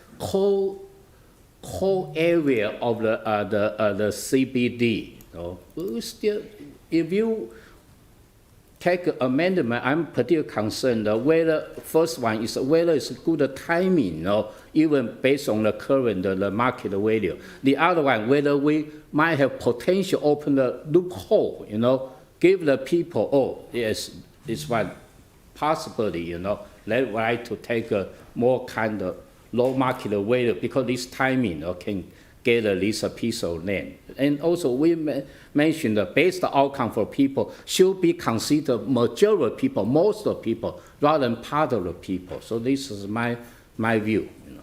Thank you. All right, so I'll put the amendment first, and then I'll put the motion. So if we can, yeah, we've got the amendment in front of us, so I'll put that first. All those in favour say aye. Aye. Against? No. No. Division. All right, so if we take a division, please. Councillor Templeton? Aye. Councillor McCallum? No. Councillor McDonald? Yes to common sense.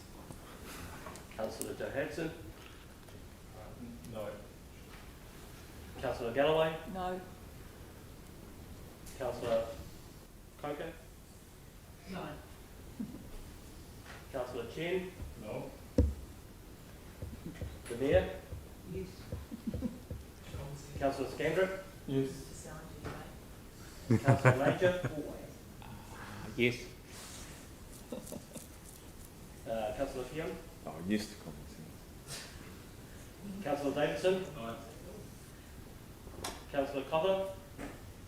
No, sensible. Councillor Turner? Councillor Turner? Yes. No.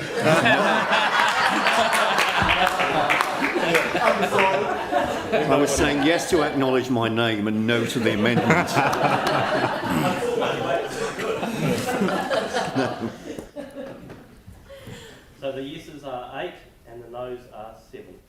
So the amendment is carried. So the resolution is now amended accordingly. So I'll put now the amended resolution. All those in favour say aye. Aye. Against? No. So I'm assuming that will be the same as the amendment. So that's carried. All right, thank you very much. Thank you. All right, now we've got the people from CCHL here, and what we had said is that we would deal with the CCHL matters before morning tea. So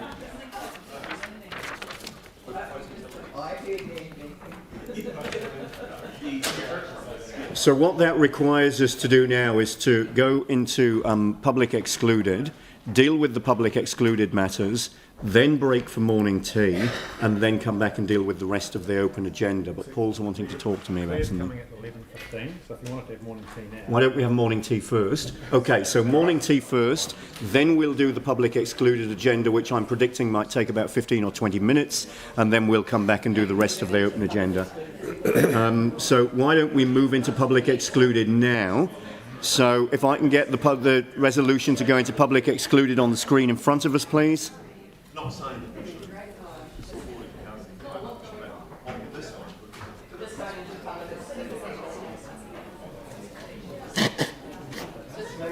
All right, so moving to resolve to exclude the public for the reasons stated, seconded by Leanne. All those in favour say aye. Aye.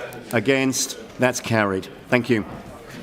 So now I'll adjourn for 15 minutes until 11:17. Thank you.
because we'll do that item first so that they can then go and do other things.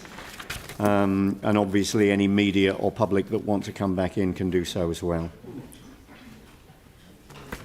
All right, so this is item 14, Christchurch City Holdings final statement of intent. Yeah, all right, let's do CCHL first. So we'll do item 14 next, and then we'll move to item 13. All right, so given that this one is just receiving the statement of intent, my intention is to chair this, but if anything becomes contentious, I'll be the first one, Sam, to be asking you to jump into the chair. And Ian, that's the advice that I've received, yeah. No. Okay, so I'm just going to set the scene. This is for both the next two reports, so both reports for CCHL and the other CCOs. So the following two council reports are to receive the final statements of intent for 21 and 22 that have been adopted by the CCO boards. The staff have reviewed the final statement of intents and have commented on any significant changes to the drafts that the council received in March, and reflects on the feedback provided to the CCOs on the drafts and whether there is anything missing requirements under the Local Government Act 2002, of which we can confirm there is not. We have asked Christchurch City Holdings, Christchurch NZ and Venues Otatahi to attend today in case the councillors have any questions on the final statement of intents, and give them an opportunity to provide any information they wish to do so in regards to their final statement of intents. But again, noting at this stage, and based on our review, this is not an opportunity for the council to request changes to the final and now current statement of intent. In the next 2 months, we will commence work for the council's letter of expectations for FY23, and it is through that mechanism that the councillors will have an opportunity to provide direction to their CCOs to ensure alignment with the council's strategic outcomes. So, on that, I've got the CCHL team with me here. Just a couple of things from the staff point of view before we hand over to CCHL and the council. The improvement on the financial forecasts of the subsidiaries is very positive given the current ongoing challenges of the COVID environment. This is also reflected in the increase in forecast dividends to CCHL, which is great. As noted in the report, whilst the CCHL final statement of intent has not increased its dividend forecast to council from the draft, CCHL are committed to work closely with council staff over the next couple of months to review the dividend forecasts, taking into account the continuing impact of COVID on the subs, potential distributions from property sales, and debt borrowing requirements of both council and CCHL. There were two other key areas that in the feedback letter that council gave to CCHL, and they have been addressed in the letter that has been received. The first being in regards to living wage.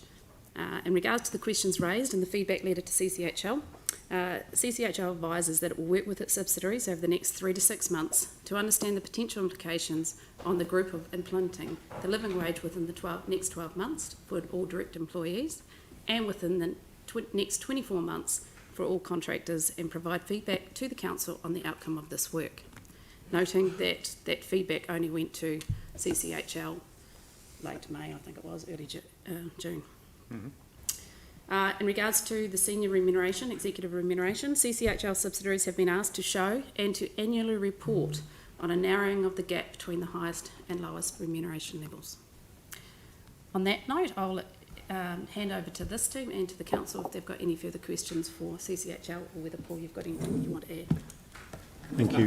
Nothing I can add to that summary. You sit there. There's, I think Leah's given you a good overview of the updates that we've made between the draft and the final SOI. I don't need to repeat any of that.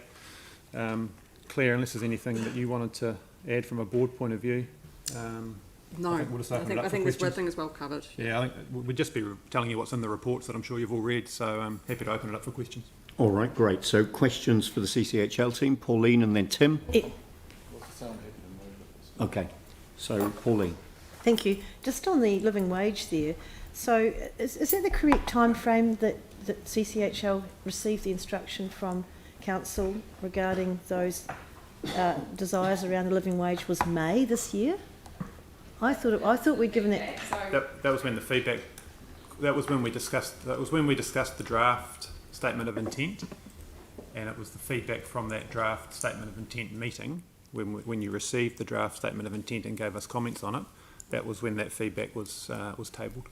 So when does the clock start then on that 24 months for indirect employees then? Well, May or now? Still a long way away, isn't it? That is in regard, the 24 months is for contractors. Yes, I know. Now, you need to remember that was only with CCHL have never been asked to do that for contractors. So this was the first time that they've been asked to do that, and what we need to do, not we anymore, what they need to do. Now, what we all need to do, we need to do the work and then work it through with you guys, so we understand what the implications are. As Leah said, we hadn't been asked directly to do that for contractors before, and we now need to take some time to work with the subsidiaries because it's quite complex, and we need to work with them to understand what the implications of that request are, and that's what we are doing.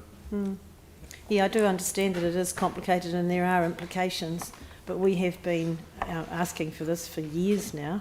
Just seems to me it's such a crawled pace, but you know, anything you can do to speed it up would be really gratefully accepted. Thank you. Understood. Thank you. Any further questions? No further questions. So Tim, you've indicated that you'd like to move this. Is there a seconder? Sam? Any discussion? Jan? Yeah, I mean, I just want to concur with the comments that Councillor Cotter has made. It always feels like the big wait. It just seems to take so long.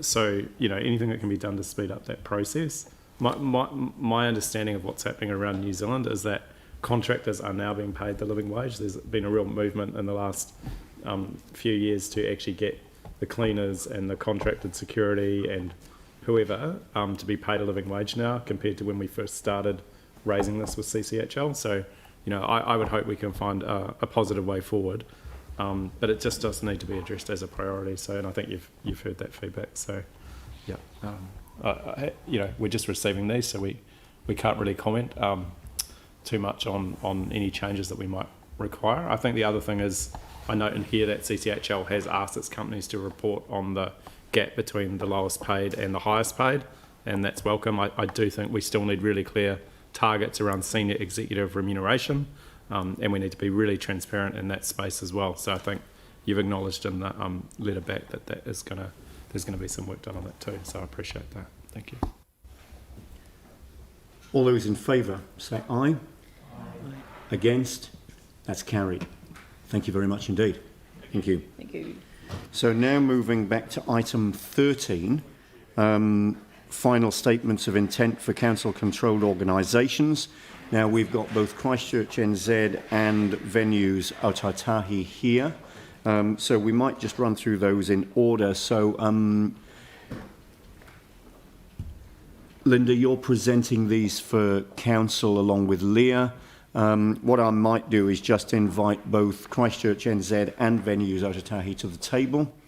And we've got Caroline and Brian here from venues Aotautahi and Laura from Christchurch NZ.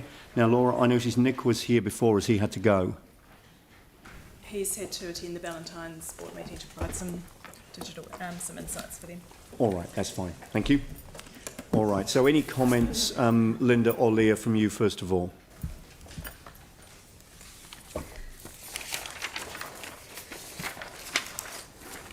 So the paper has the final reports on the final SOIs for all of the remaining CCOs, other than CCHL. I suppose the best way to go through, I assume I'll take it as read. I could just raise a couple of key issues with respect to Christchurch, New Zealand. They've had even a higher level of third-party revenue than was forecast in the draft, so that's made an impact on their revenue targets. And we're talking about some more informed financial reporting to come through when they report quarterly. Transwaste, this is the first time you've seen their SOI. The joint committee that is made up of other councils in Canterbury has full delegation on all governance matters, so I'm reporting this to you for your information. As with many of our commercial companies, the impact of COVID was far less than they expected, and so their forecast profitability and dividends have gone up. Venues Otatahi, final SOIs showing improved performance from both a number of events and types of events. The key thing with Venues Otatahi is that they are very sensitive to any impacts from COVID. Events are very quick to be pulled, but they're very quick to be brought back on again. We noted that the financial flexibility is a key issue that we're interested in, and recently the Council's Chief Executive wrote to the Board to express that issue. Local Government Funding Agency improved forecasts largely due to increased borrowing and rising interest rates, and that's really the major things coming out of this report. All right, that's great. Thank you very much. Leah, nothing to add? Yeah, no, just following on from what I've said before, this is if there's any specific questions that you've asked of both the teams here, or if they've got Laura, we'll start with Laura, if you've got anything you want to present to the councillors in regards to your final statement. Thank you. All right, great. So, Laura or Caroline, good to have you here today. Was there anything that you wanted to add by way of comment before we move to questions? Kia ora, thank you for the opportunity to be here. As the councillors know, we did a lot of work workshopping our statement of intent. As Linda's highlighted, two key changes since the last version you saw. The first one is in relation to an increase in third-party revenue, mostly from the Crown as part of COVID recovery for the city. And the other change is the finalisation of the numbers in relation to our KPIs that are outlined in the statement of intent. So happy to respond to any questions as appropriate. Thank you. Caroline, anything to add? Yeah, thank you all again for being here. I feel like I've been here a little bit lately. But nothing really further to add. It's been a really collaborative process of developing our SOI, and albeit we've got some risks in our midst, which carry on from the year that's been, we are optimistic about the future. I thought it was an opportunity maybe, and I know we've talked about it a little bit, just to revisit the priority that is local procurement for Venues Otatahi. Obviously it has and remains a core focus of the business. In the last 12 months we've contributed 1.4 million direct to local suppliers through the procurement of food and beverage locally, and we now source around 83% of all food and 61% of all beverage from the local market. That has not only improved internal commercials, but is obviously a direct economic benefit to the region. We're forecasting 1.7, 1.9 and 2.1 million in the next 3 years of that direct economic benefit to local suppliers. And obviously with commercial viability underpinning the strategy, it means that we've also improved our cost of goods internally. So it's been a really good news story. What we're also starting to see, and that will just continue to flow on, is that where we procure locally, our local providers are starting to procure everything locally as well. And so that's flowing into employment as well as obviously that broader economic benefit. So I just wanted to highlight that it has and will continue to be a real focus of our future. Thank you. So moving to questions, Pauline. Thank you. Thanks, Carol. When you said 81% food and 61% beverage locally, that's Canterbury, is it? Yeah, so that's Canterbury. And then if you think about, if we look at food, so 4% from the South Island, 6% from New Zealand, so that means there's only about 6% coming internationally. And that's things that we just cannot get in New Zealand, so things like rice, for instance. But what we're doing is designing our menus accordingly. So we're trying to take away the things on our menus that would normally need to be procured internationally. That's absolutely amazing. But it does surprise me with beverage. What sort of beverages can't we get in Canterbury? I suppose it's orange juice. You know, a lot of it, like soft drinks. Yeah. So things like Coca-Cola, and we have to be mindful of the commercial viability. So, and things like Jack Daniels and some of those, you know. Jack Daniels and Coca-Cola. bowler. It's a tough one, isn't it? Like we can do things like scapegrace and, you know, some of the more local gins and vodkas, which are a bit more able to be procured here, but there are some things. We also have sponsorship arrangements that we need to adhere to, so things like rugby and cricket both have DB arrangements, so again, but we'll continue to work with our promoters and our clients and all of those to continue to gear things towards the local. Oh, that's such a good news story. Well done. Cheers, thank you. Thank you. Aaron. Just wondering, had you given any consideration to having gone cashless? Have you reviewed that and seen whether it's best outcome for the business? Look, it really is the way of the future. Cashless, albeit it has been a transition and continues to be one. It means that transaction times are shorter. Our guests can enjoy more of the event because they're in a queue for a shorter period of time. And in a post-COVID environment where we can have less contact, it really is where we need to be heading. Right. It's the only business I know of myself that I've visited that's cashless, but okay. That's because it's interesting on kids and things like that go to the events and might have pocket money they saved and then have to walk up and get a sad face, walk away with no chips. As your wife. Oh, don't. Yeah, I know. I know. We have, as part of the transition, kept... Half of a 5-year-old Armageddon that...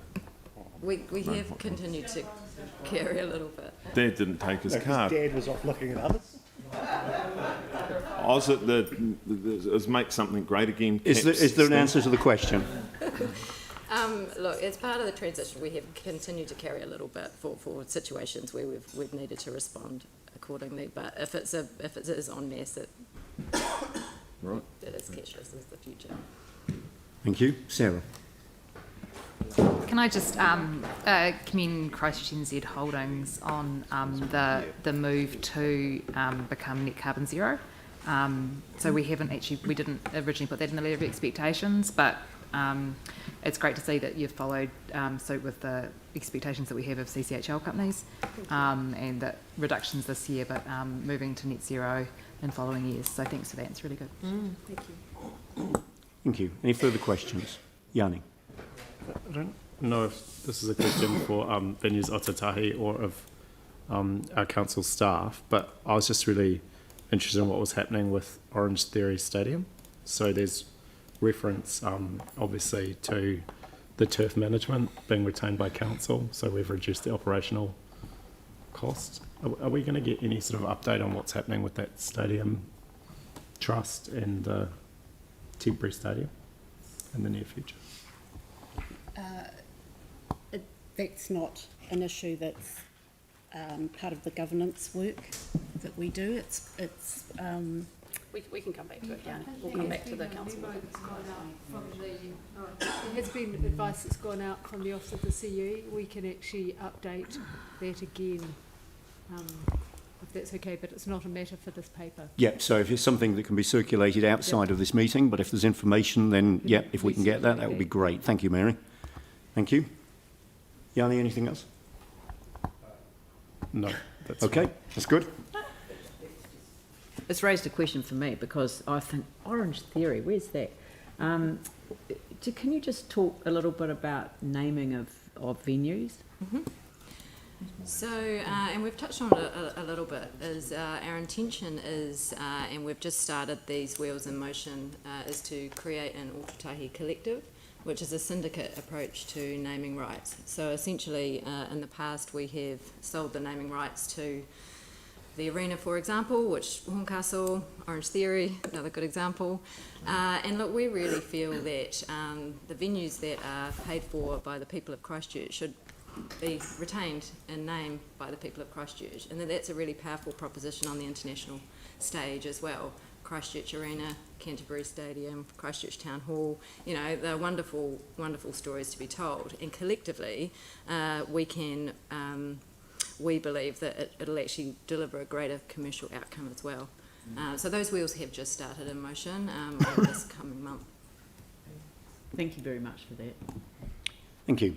All right, so in the absence of any further questions, we'll now look at receiving these. Now, it would be good, what I want to do is put the resolutions as a whole block, but we'll put them individually so that people that are conflicted on each can sit back from each, and we'll note who's sitting back in each case. So can I have somebody who's not conflicted on any of them to be the mover? So Melanie and Catherine, that would work, wouldn't it? So moved by Melanie, seconded by Catherine as a block. But then I'll put them one at a time so that these people who are conflicted on each one can sit back. So we're receiving the final statement of intent. So I'll put Christchurch NZ first. All those in favour say aye. Aye. Against? That's carried. And that'll be Mike and Andrew who are sitting back from that one. Venues Otatahi. All those in favour say aye. Aye. Against? That's carried. And that'll be Tim sitting back from that one. Transwaste Canterbury Limited. All those in favour say aye. Aye. Against? That's carried. And that's Phil and anybody else on that one? Just Phil? All right. Thank you. LGFA. All those in favour say aye. Aye. Against? That's carried.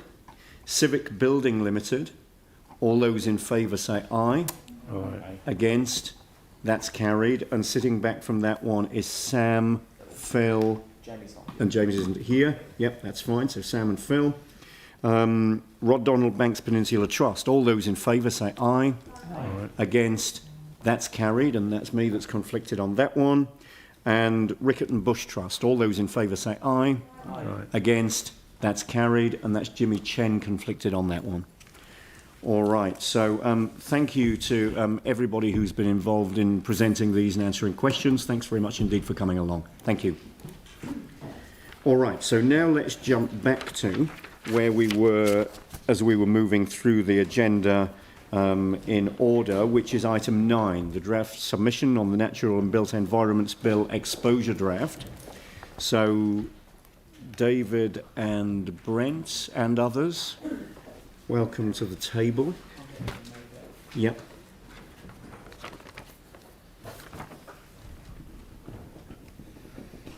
All right, so we've got, this was briefed earlier in the week, and we've got the document under separate cover that's been uploaded, which is the latest reflection of the comments that were made and the draft that we're set to approve today.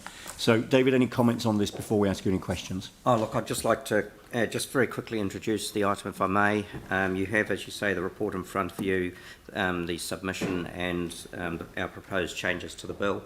This is the first piece of legislation in the 3 that are coming to replace the RMA. This has gone down a slightly different approach than is normal, in that we've had a preliminary or an exposure draft released, and we are providing submission and feedback on that. That has been quite a quick process, a 5-week process. This legislation will then go through the normal legislative processes next year. We have, just so you're aware, we have worked alongside our regional and sub-regional colleagues. They're also putting in submissions, and I can tell you that the themes of those submissions are all similar to what's in ours, so we're relatively consistent there. Typically, significant pieces of work like this that happen at a local government level do get the opportunity for significant amounts of public involvement. This process, this exposure draft process, and then of course hasn't allowed for that because it has been a relatively quick process. As I have said, this will go through the normal legislative processes as it is introduced into the House. So there will be opportunity later on for people to have their say, but this is obviously going to be of particular interest to communities, and just to be clear, we're a submitter on this. We're not driving the process ourselves. So just to be clear on that. You'll see in the report we've identified the key themes there at paragraph 5.6 of the report and at 1.11 of the submission itself. Submission closes on the 4th of August, so we're looking for a decision to get this put forward. Thank you. Thank you very much. So now moving to questions. Pauline. Thank you. And this is a really good submission. I know we've worked quite hard on it, and you have too. So thank you for that.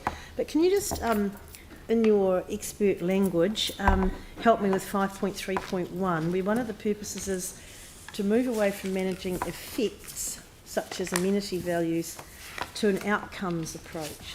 So can you actually just explain in layman's terms the differences between those two approaches and any risks that might be accompanying that? So the purpose, 5.3.1, page 84, 84, Specsavers, moving away from managing effects to moving to an outcomes approach. Sure. The RMA, when it was introduced in 1991, was flagged as being a drastic change from the way the environment was managed before that date. Before then, there was a focus on outcomes rather than effects. The great benefits, apparently, of the RMA was going to be at focusing on the effects of activity rather than just controlling activities. The proposed benefits of that was that it would be more enabling. Because people, decision making under the RMA would be looking at what's the effect of their proposed activity rather than just saying, no, it's an activity of a particular type, therefore it can't happen or it can happen. Things have moved, basically reversed over the last 30 years. The view of central government now is that the focus on effect is having an adverse consequence for environmental protection. That there's not enough focus on objectives and aims. There's too much just case-by-case decision making. So when it says a focus on outcomes rather than effects, the government's objective with the new legislation is that there will be environmental bottom lines. So that you're not thinking about just the effects of particular activities, you've got these outcomes being the environmental bottom line, set in concrete, and they shall not be passed. So that's what that phrase is referring to. Right, so this is a better protection of the environment, phrasing it this way. Yeah. And it's, if it works, it's also going to be more efficient for consenting for development as well, because it will be more clear what the outcome is going to be in any resource consent process. Right. And then the only other one was just going back to Helen Broughton's deputation this morning in our submission. I think it was page 10 when that final statement that the council is concerned about the impact on livability of over-intensification. I just wondered if we wanted to emphasise that word over a bit more, because and once again, it does come down to interpretation, doesn't it? What is over-intensification? But if we could actually, because I think this is a word that Leanne's brought up quite a few times, is intensification, and then there's over-intensification. So just to highlight that a little bit more, maybe in bold, might be quite good. Yeah, sure. Yep, we can make that change. Yeah, thank you. Thank you. Are there further questions? Leanne. I'll just follow on from that, because we had a chat to Helen Broughton at the same time about some of the impacts of the order in council that led to the framework for the consideration by the independent hearings panel of the replacement district plan. So can you just remind us what the three sort of preconditions were for how we were to make decisions about resource use to reduce significantly, and I think they were reliance on resource consent processes, so that's less notifications. The number, extent and prescriptiveness of development controls and design standards in the rules in order to encourage innovation and choice, but the consequence was over-intensification in some areas because there were no limits put on the number of households per square metre, is that right? Per hectare. Yeah, I think that's right. Yeah. Yep. And then the requirements for notification and written approval to be reduced significantly as well. So as much to be done without resource consents required, and if resource consents are required, reduce notification. Would that be a fair assessment of what was put in place here in Christchurch as part of the follow-up to the land use recovery plan? I think there's a comment in the council's draft submission that the objectives of the district plan review were fine objectives, but we haven't seen that in the district plan that came out of that process. Thank you. Yeah. Sam. Yeah, thanks, and it probably goes back to Helen Broughton's deputation as well. I'm just wondering, or slightly concerned, it's great we're doing a submission, but I mean, the government don't seem to be listening to us on anything else, like water. How do we know they're going to take any notice of this? We don't. We don't? No. No. Okay, thanks. But this is a much better opportunity for the council than waiting for the bill to be introduced, because, as David said, councils don't get this opportunity very often to comment on a bill before the government introduces it.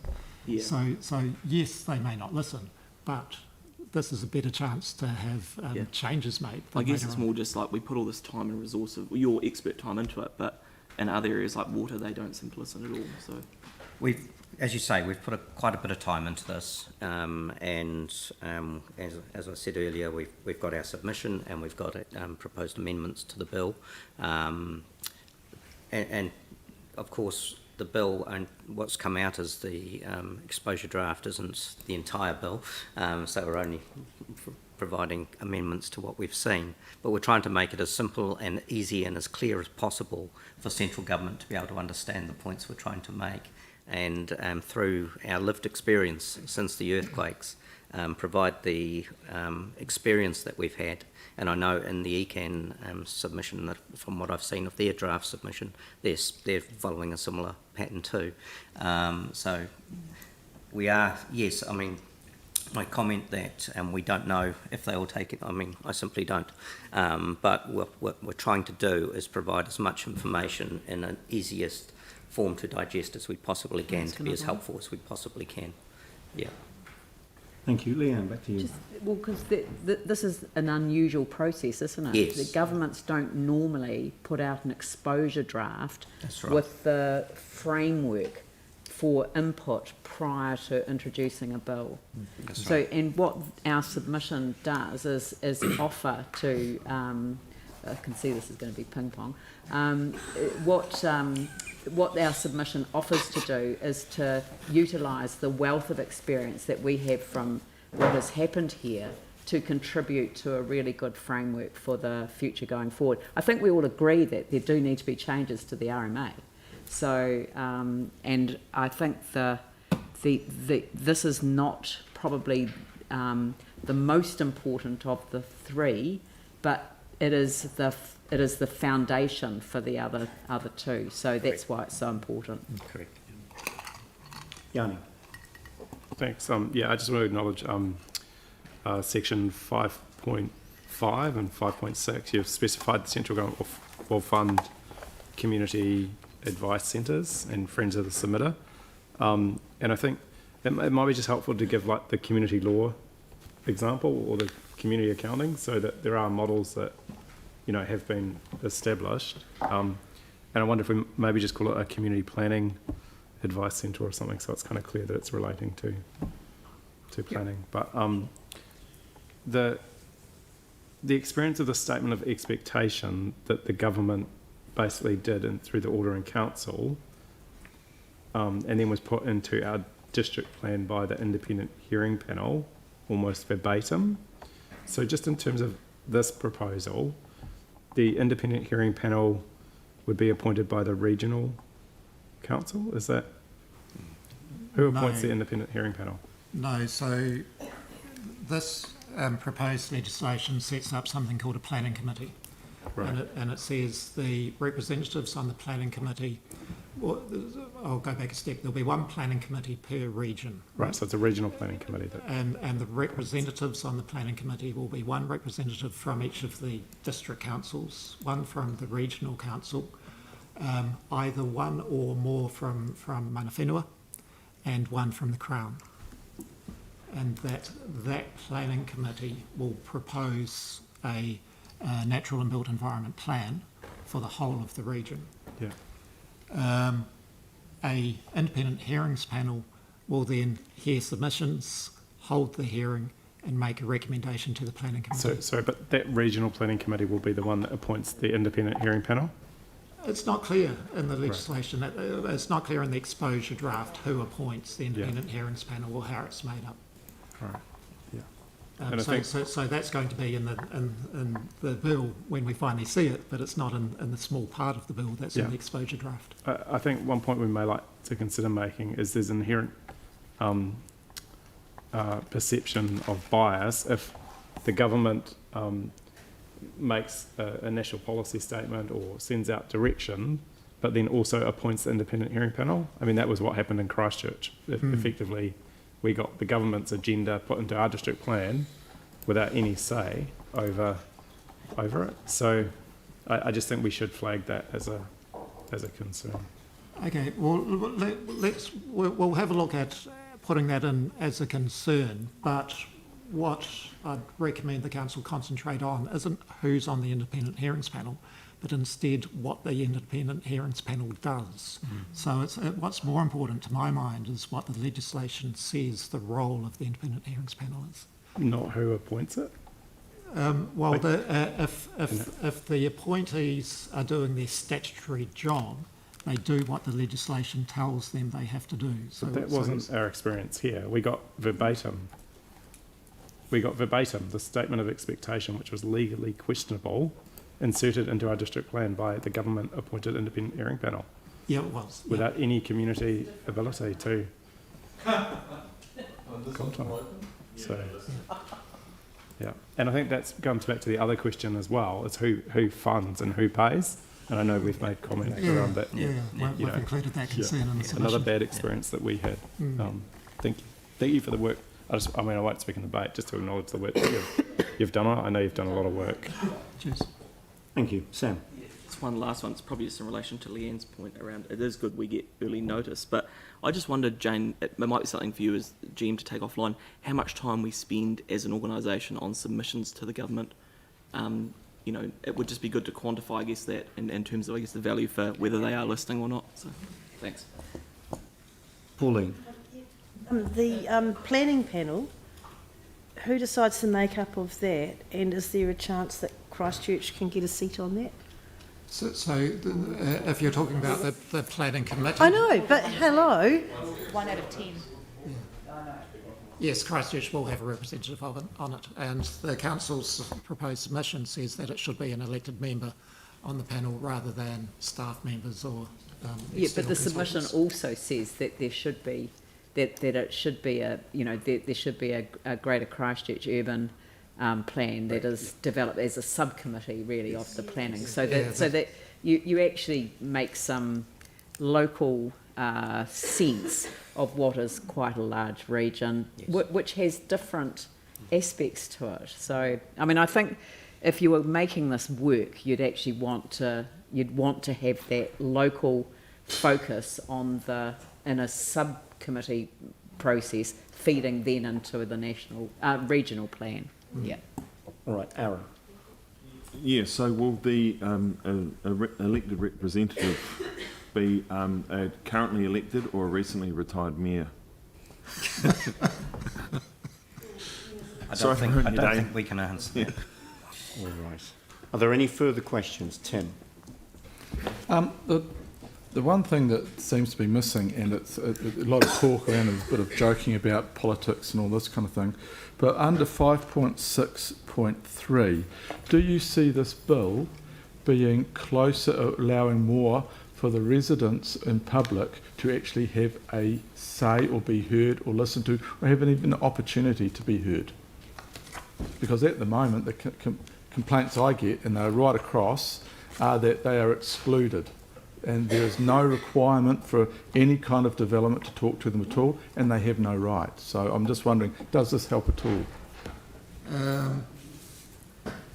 If I look at the government's got a set of 5 objectives for all the reforms the 3 pieces of legislation that are coming through to replace the RNA. Yep. It's got a list of 5 objectives. One of those 5 objectives is, quote, improve system efficiency and effectiveness, comma, and reduce complexity, comma, while retaining appropriate local democratic input, end quote. So that's the stated objective, to both improve efficiency and effectiveness and retain appropriate local democratic input. So if the government is going to improve efficiency and effectiveness, it has to make processes run quicker and cheaper. One way of doing that is to reduce the amount of public participation. Yeah. And the government has invited all submitters to put in any sort of suggestions for improving efficiency and effectiveness. And I suspect that there will be a large number of submissions going in saying, well, if you want to improve efficiency and effectiveness, you have to reduce public participation, reduce appeal rates so that things run through quicker and cheaper, or make more activities permitted activities rather than requiring resource consent, because if they're permitted activities, no one's got the opportunity to comment on them. So I do suspect that in order to achieve that objective, the central government will, in the bill that we're going to see just before Christmas, hopefully, will be turning its mind to changes to notification of applications, putting in provisions that require more activities to be permitted activities. So I don't think it's going to address the community concern that you've just described. And it may not be a question for you, but in the last couple of nights I've been to 2 residents groups who have concern, and just to make it clear, they're not against intensification, they're concerned about the amount of it and how it's happening, but they were both unaware of this, which I thought was really surprising. So the question is, we're required to do consultation in a certain way, a certain time frame, etc. Do you think this is the government has done adequate or provided adequate consultation process for the public? It's probably not something we would have an opinion on. I mean, as I said earlier, it's unusual for an exposure draft to come out, and we've had the opportunity to provide a submission at this stage.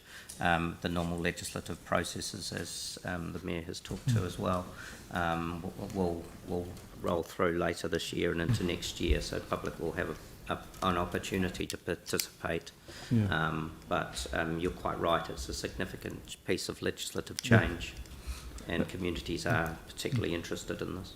And I mean, we're in the game, and so you would expect it, but the public that aren't, let's be honest, this is a bureaucratic process right across the board, whether it's central government or local government. So for the public to get involved, it actually needs probably to be a better way of communicating and more open, do you think? Oh, sorry, I shouldn't, Could I just, because I think it's one of those examples, and I mean, I'm not getting into the debate, but it is one of those examples which shows the proximity of councils to their neighbourhoods, you know, and residents who are interested in these things. So that's why I think council staff sent a notice out to the residents' associations just to draw their attention to this process, and you know, maybe with a bit of publicity that might come from this meeting. I see, and we are doing those road smiling shows in the room.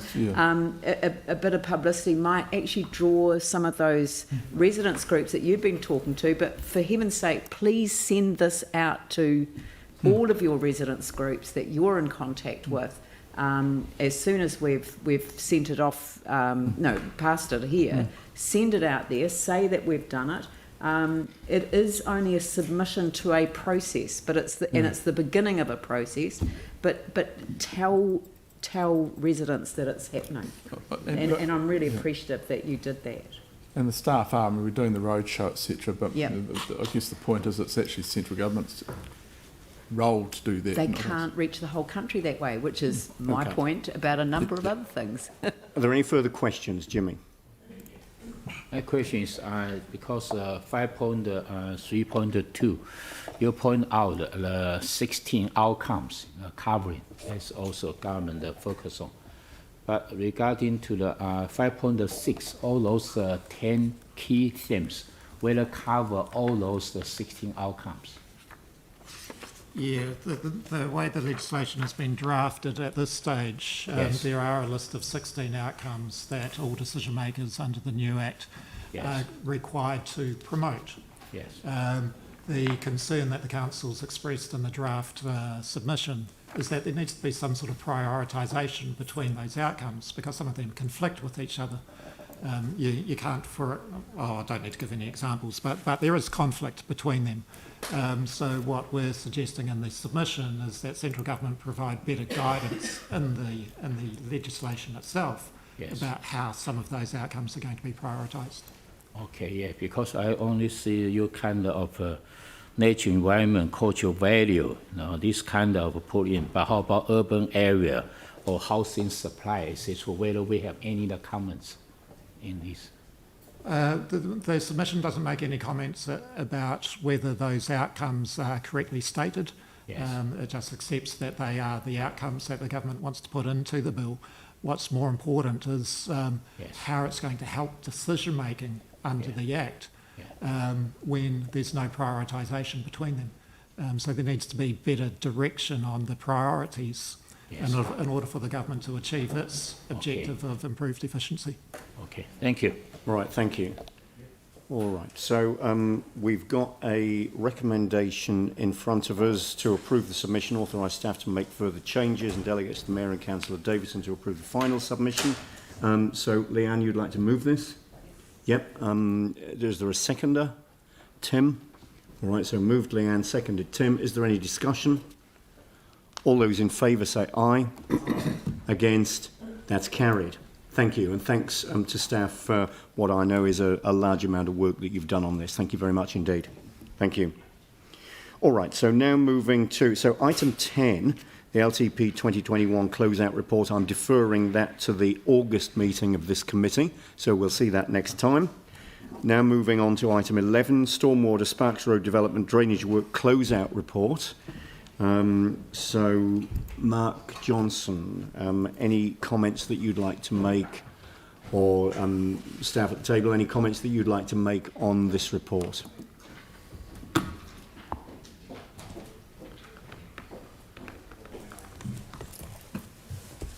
Hi everybody.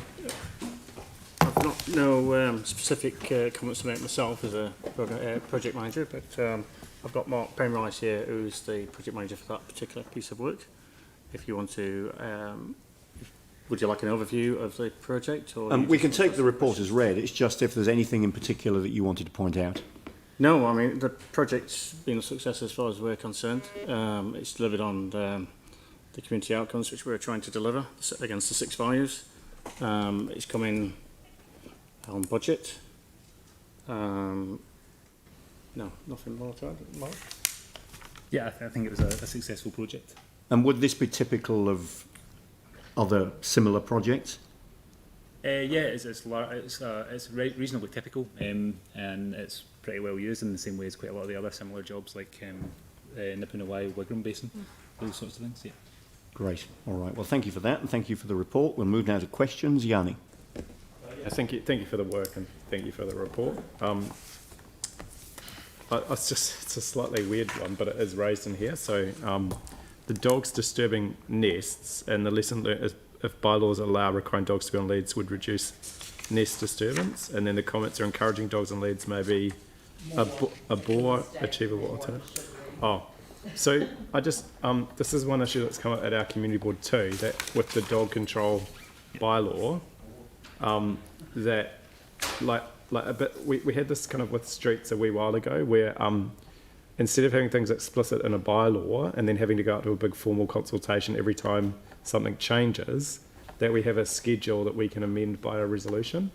So I just wondered in terms of that, because I guess the issue here is you've now got this wonderful wetland, but you've got birds nesting, and the dog control bylaw can't actually stop people from taking dogs through because it's not explicitly mentioned. So I just wondered if there was kind of a kind of response to this that would go, okay, what do we need to do in terms of our dog control bylaw, or to ensure that we can be nimble when, you know, new areas come on that we might want restrictions or not. I think answering that one, we would need to do some sort of investigation into what changes we would actually need to make so that we can implement it. Right. And that wasn't I guess part of the scope of this project. No. But it is I guess it's somewhere that we could improve. It might be something that we could pick up maybe outside of this meeting. I mean, it is a separate. It happens to be raised in this closeout report, but it is quite a separate issue. But it would be good to be able to pick that up. Mr. Andrew? Yeah, Andrew Crossland did raise the. I just wonder whether we should get a briefing from Andrew on it, because he's got it. Yeah. I think we need the regular. We need people in the bylaw sort of strategic area to just kind of see what's possible. It may not be possible because I think the dog control might actually be national legislation quite prescribed. Yeah. But it would just be good to think if there was a more flexible way to deal with areas where dogs. But we should have a catch up, because I just wondered whether a sign explaining to people why they shouldn't have their dogs unleashed at certain times of the year might not do the same trick without having to have an enforceable bylaw, because that's the way I read it, was that it wasn't an either or, it was. Okay. Anyway, if we could just get some information. Yeah. So Miles is making some notes so that we can pick it up as a briefing. We can have a look at what tools we've got in the toolbox to deal with the issue. Yep. That's good. Pauline. Thank you. Just on page 116, I think it is, you've got 2 awards there. Are they 2 different awards? One's a contractor award and one's an environmental award.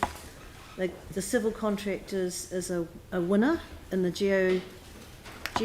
Geo Fabrics New Zealand Limited Environmental Award winner for Grounds and Services Limited. Can you talk to us a bit about those?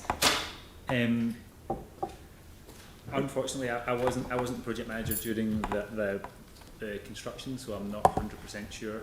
So basically, the person who was the project manager of the job has moved on from council now. So who was that? It was Al Corey Wright. Al Corey Wright was the project manager on this job during construction until basically the COVID times. Yeah. So yeah, I don't know enough detail to. So is it for the project management of the contract and also for the environmental design? The contractor won award for their delivery of the environmental aspects of the project. Basically, so it was the contractor that we had on site, GSL, won the award. Right, and this is a New Zealand award or an international award? And you should be a New Zealand award. Yeah. Right. I think it's disappointing that there's no one here to speak to that, because these are the sorts of things that we really need to celebrate in this council. We've got some incredible engineers and project managers and designers in this building and right across the board, but particularly in the land drainage area and the environmental area. And I think it's really lovely to celebrate these things. So it'd be nice if the media could pick up on some positive stories from this council as well. So perhaps you could send a memo out to us, just a little bit more information on that would be really nice, I think. That would be good. Yep. Yeah. No, there must be someone who's got that information. If we can have it circulated, that would be excellent. And even show us the award would be really nice in person. I'm 100% certain that the contractor would like to show the award off and Yeah. tell us all about it. Yeah. All right, let's Thank get you. some details. Thank you. Phil. Okay. Thanks, guys. Just in that we're, it's cost an extra 615 grand. Did we, in hindsight, put the job out too early, and was it not quite, the design not finished, and that's why we've paid 615 grand more? I think that we would have paid the price for doing the work that we ended up doing is the price that we would have paid either way. And we weren't 100. We started the job before we were 100% sure on what the volumes of earthworks and such were.